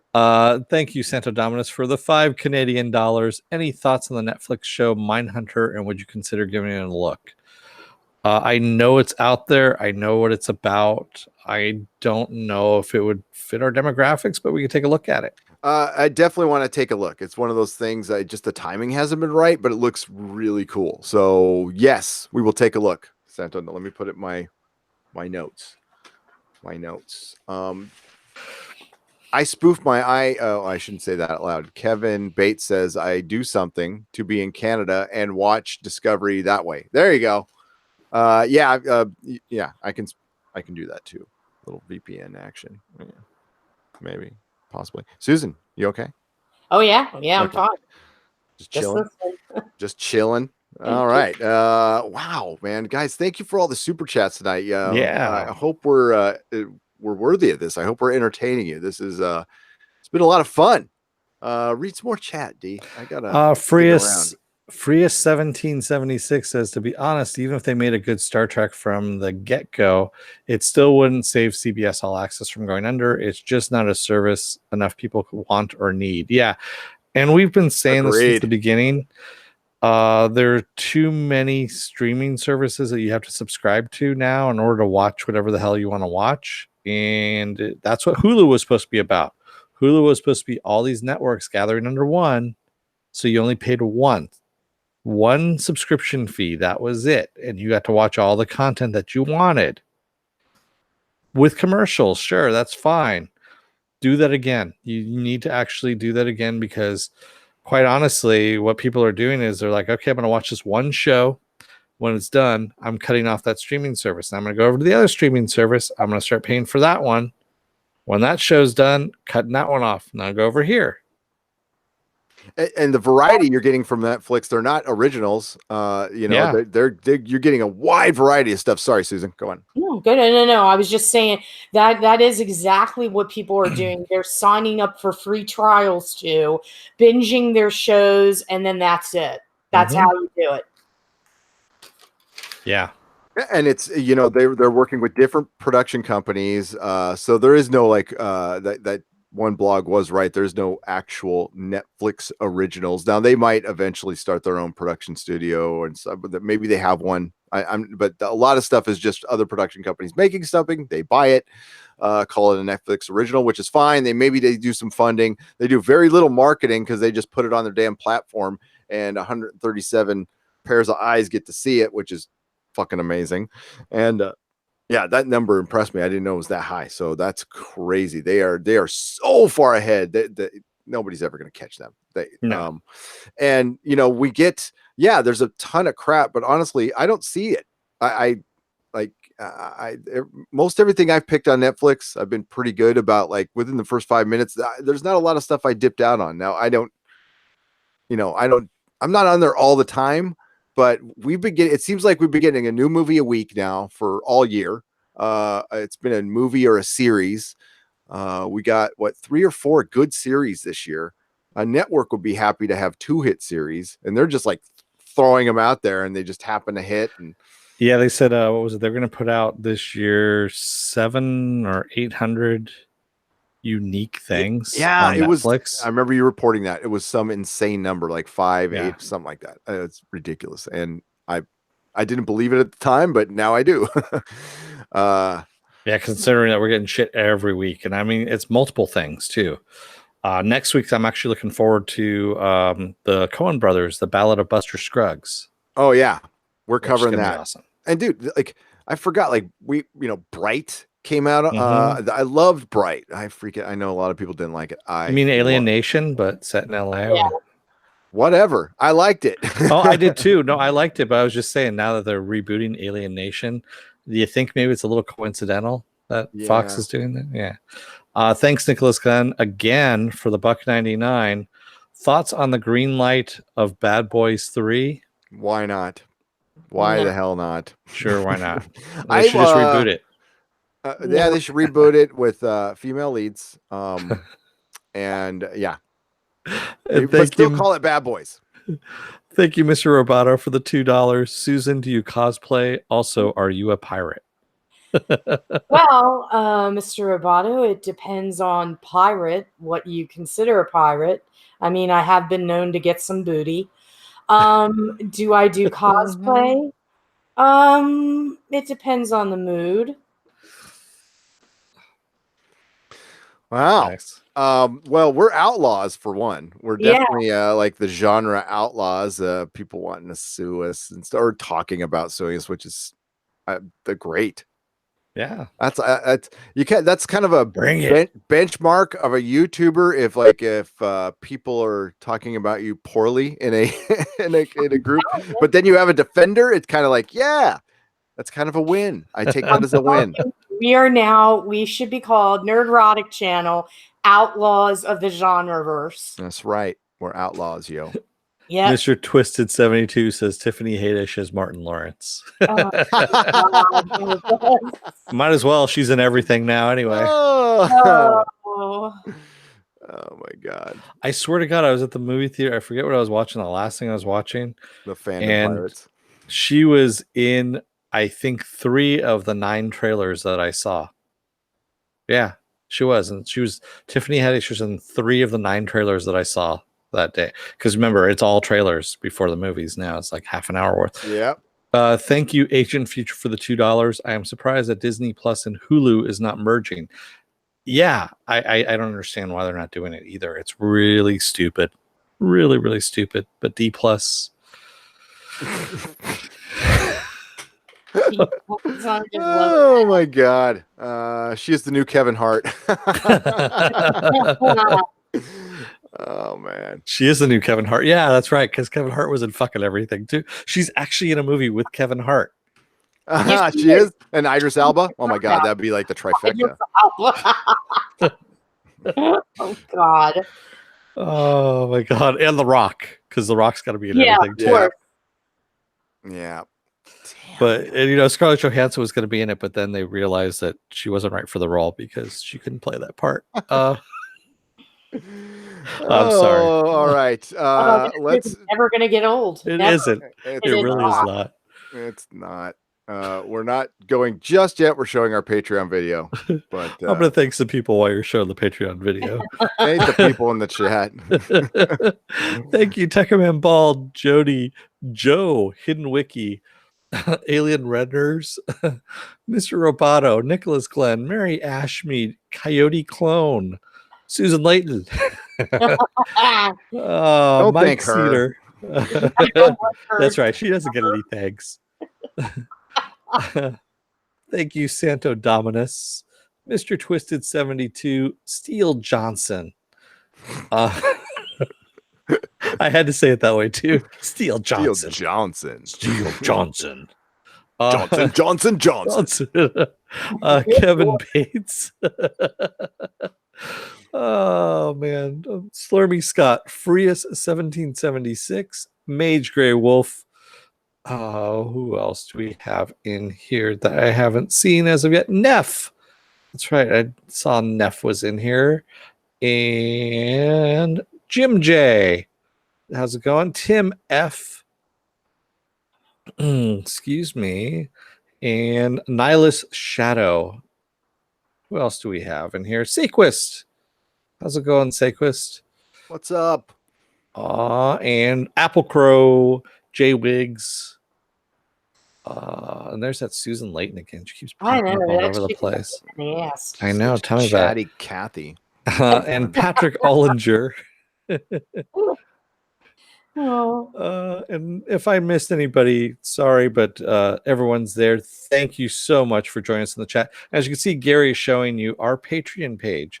So this is some of the stuff you can actually get if you sign up for a $15 box and a $5 box, if I remember correctly. Correct, Gary? Yes, right now you said that there's a $5 set where you get the comics. Here I can actually. Oh, I can't because I'm on the wrong thing. But you saw a set of comics there. Those were exclusive to my old comic store, and they're worth a couple bucks. So if you get them, you can flip them. But for the $5 level, you get the exclusive content on our Patreon, and you get those comics. Now, if you do $15, you get a what's in the box box where you get those comics and some toys, like some action figures, kind of like a loot crate except cool shit. And if you stay with us for 6 months, we give you 2. The thing is, you got to pledge for a couple months before we send one out. You can't just sign up and get one and then you could bail. Not that anybody's done that because they haven't.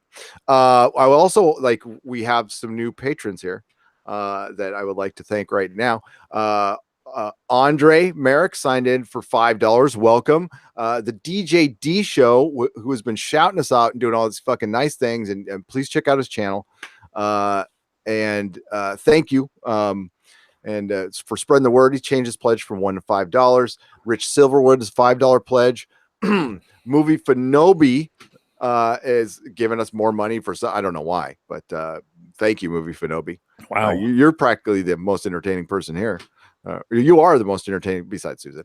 A $1 pledge from Cato Roan, a new, and I talked to Cato last Sunday on our Discord. We do a Discord chat on Sunday now, which you are all, if you're a patron, you're all welcome to come and we can hang out and talk as part of the whole Patreon thing. And Joe Herrera joined on November 1st. So as you could join for as little as $1 and you get commentaries and extra nooners. I do a nooner on Tuesday and Thursday just for Patreon. Yeah, just for you guys. It's a very special nooner. And yeah.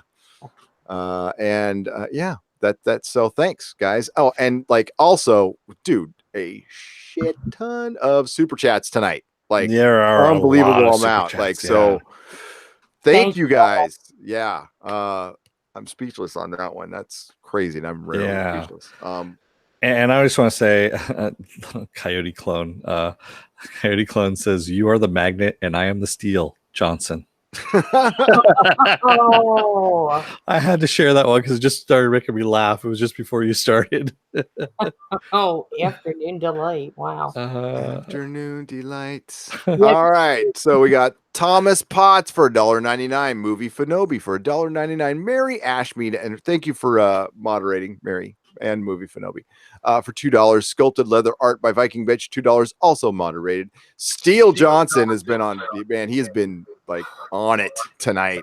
$4.20, $2, $2, $2, $2, $2 more dollars, and $2 more dollars. Thank you, Steel Johnson. Wow. You're awesome. Movie Fanobi for another $1.99. Santo Dominus for 20 Canadian dollars. Movie Fanobi for another $1.99. John T. Net for 400 Hong Kong dollars. Hail John T. Net. Now I always see, John T. Net's awesome. And I know he's also I believe are you a Legionnaire? John T. Net, are you a fellow Legionnaire with Doomcock? I know you see you in the streams there, but I'm not. I should be on Doomcock's Patreon more, but I never am. Stephanie Littlepage for $5. Thank you. Silhouetted Animator for $5. Brandon Papa Giorgio Foley, $2. Papa Giorgio Foley's, thank you. $2. And I'm a little slow reader. Joe, our Venture Brother friend Joe, for $5. Nicholas Glenn for $4.99, $1.99. And I know you did some more down there. $4.99, $4.99, $4.99, and another $1.99, and another $4.99. Damn. Mr. Roboto for $2 and $2. Santo Dominus for another Canadian $5. Nicholas Glenn for another $1.99. Mr. Roboto for $2. Agent Future for $2. Did I miss any? But god damn. I think there's another one from HT. John Tinnett. Yes. So if I missed he did 400. Yeah, he did another like 200, I think, if I remember correctly. There must be like another page I'm missing or something. Yeah, because I remember he did like 200 Hong Kong dollars as well. So yeah, it was like a lot. Weird. Is there like a second page here? I don't know. Backing out as far. Oh my god! Look at no. Okay. Well, John Tinnett, thank you again because I know you did. Yeah. You came in twice, so. That is cool. So thank you very much for the super chats, everybody. You guys rock. Yeah. Keeping the lights on around here. This is my favorite show to do with Susan and Dennis. We have a great time. You guys are awesome. Yes, definitely fucking hail Doomcock. Our next show will be probably Doctor Who. Yeah, I'll be doing Doctor Who Sunday. The Nerdrotic Nooner Monday. Who knows what the week holds? We have Origin, Nerdrotic premieres Origin. It's going to be a YouTube premiere. It looks like a semi. It's sci-fi, so we're going to check it out. It's got Draco Malfoy in it from Harry Potter. So I don't know. It's a YouTube original series. We'll be doing that next Thursday. If any big news comes up, we'll be doing videos, of course. Yep, I'm going to be staying on Doctor Who and Star Trek for a while, as long as they keep on giving us stuff to talk about. Susan, would you like to plug? Sure, you can read me at 1428 Elm. You can find us on Twitter at 1428_Elm. We are on Facebook, and you can also find us on Instagram. You can get me on Twitter at Susan on the Ledge. On Facebook and on Instagram, I am De Facto Scribe. Awesome. Dennis. Oh, wait a minute. Sorry. Yep. God. Sorry. And then every Wednesday night when I'm not here, you can find me on Midnight's Edge After Dark for the new horror podcast, The Goddesses of Gore, with me and Tom Connors and Mecha Random 42. There you go. And thank you again, Nicholas Glenn, for $1.99. Take all my monies. Oh, Wellington Smithopolis says, "Shit, I'm late to the party." Good thing it replays as a video, but you made it for the last couple minutes there, Wellington. Yeah. Sorry.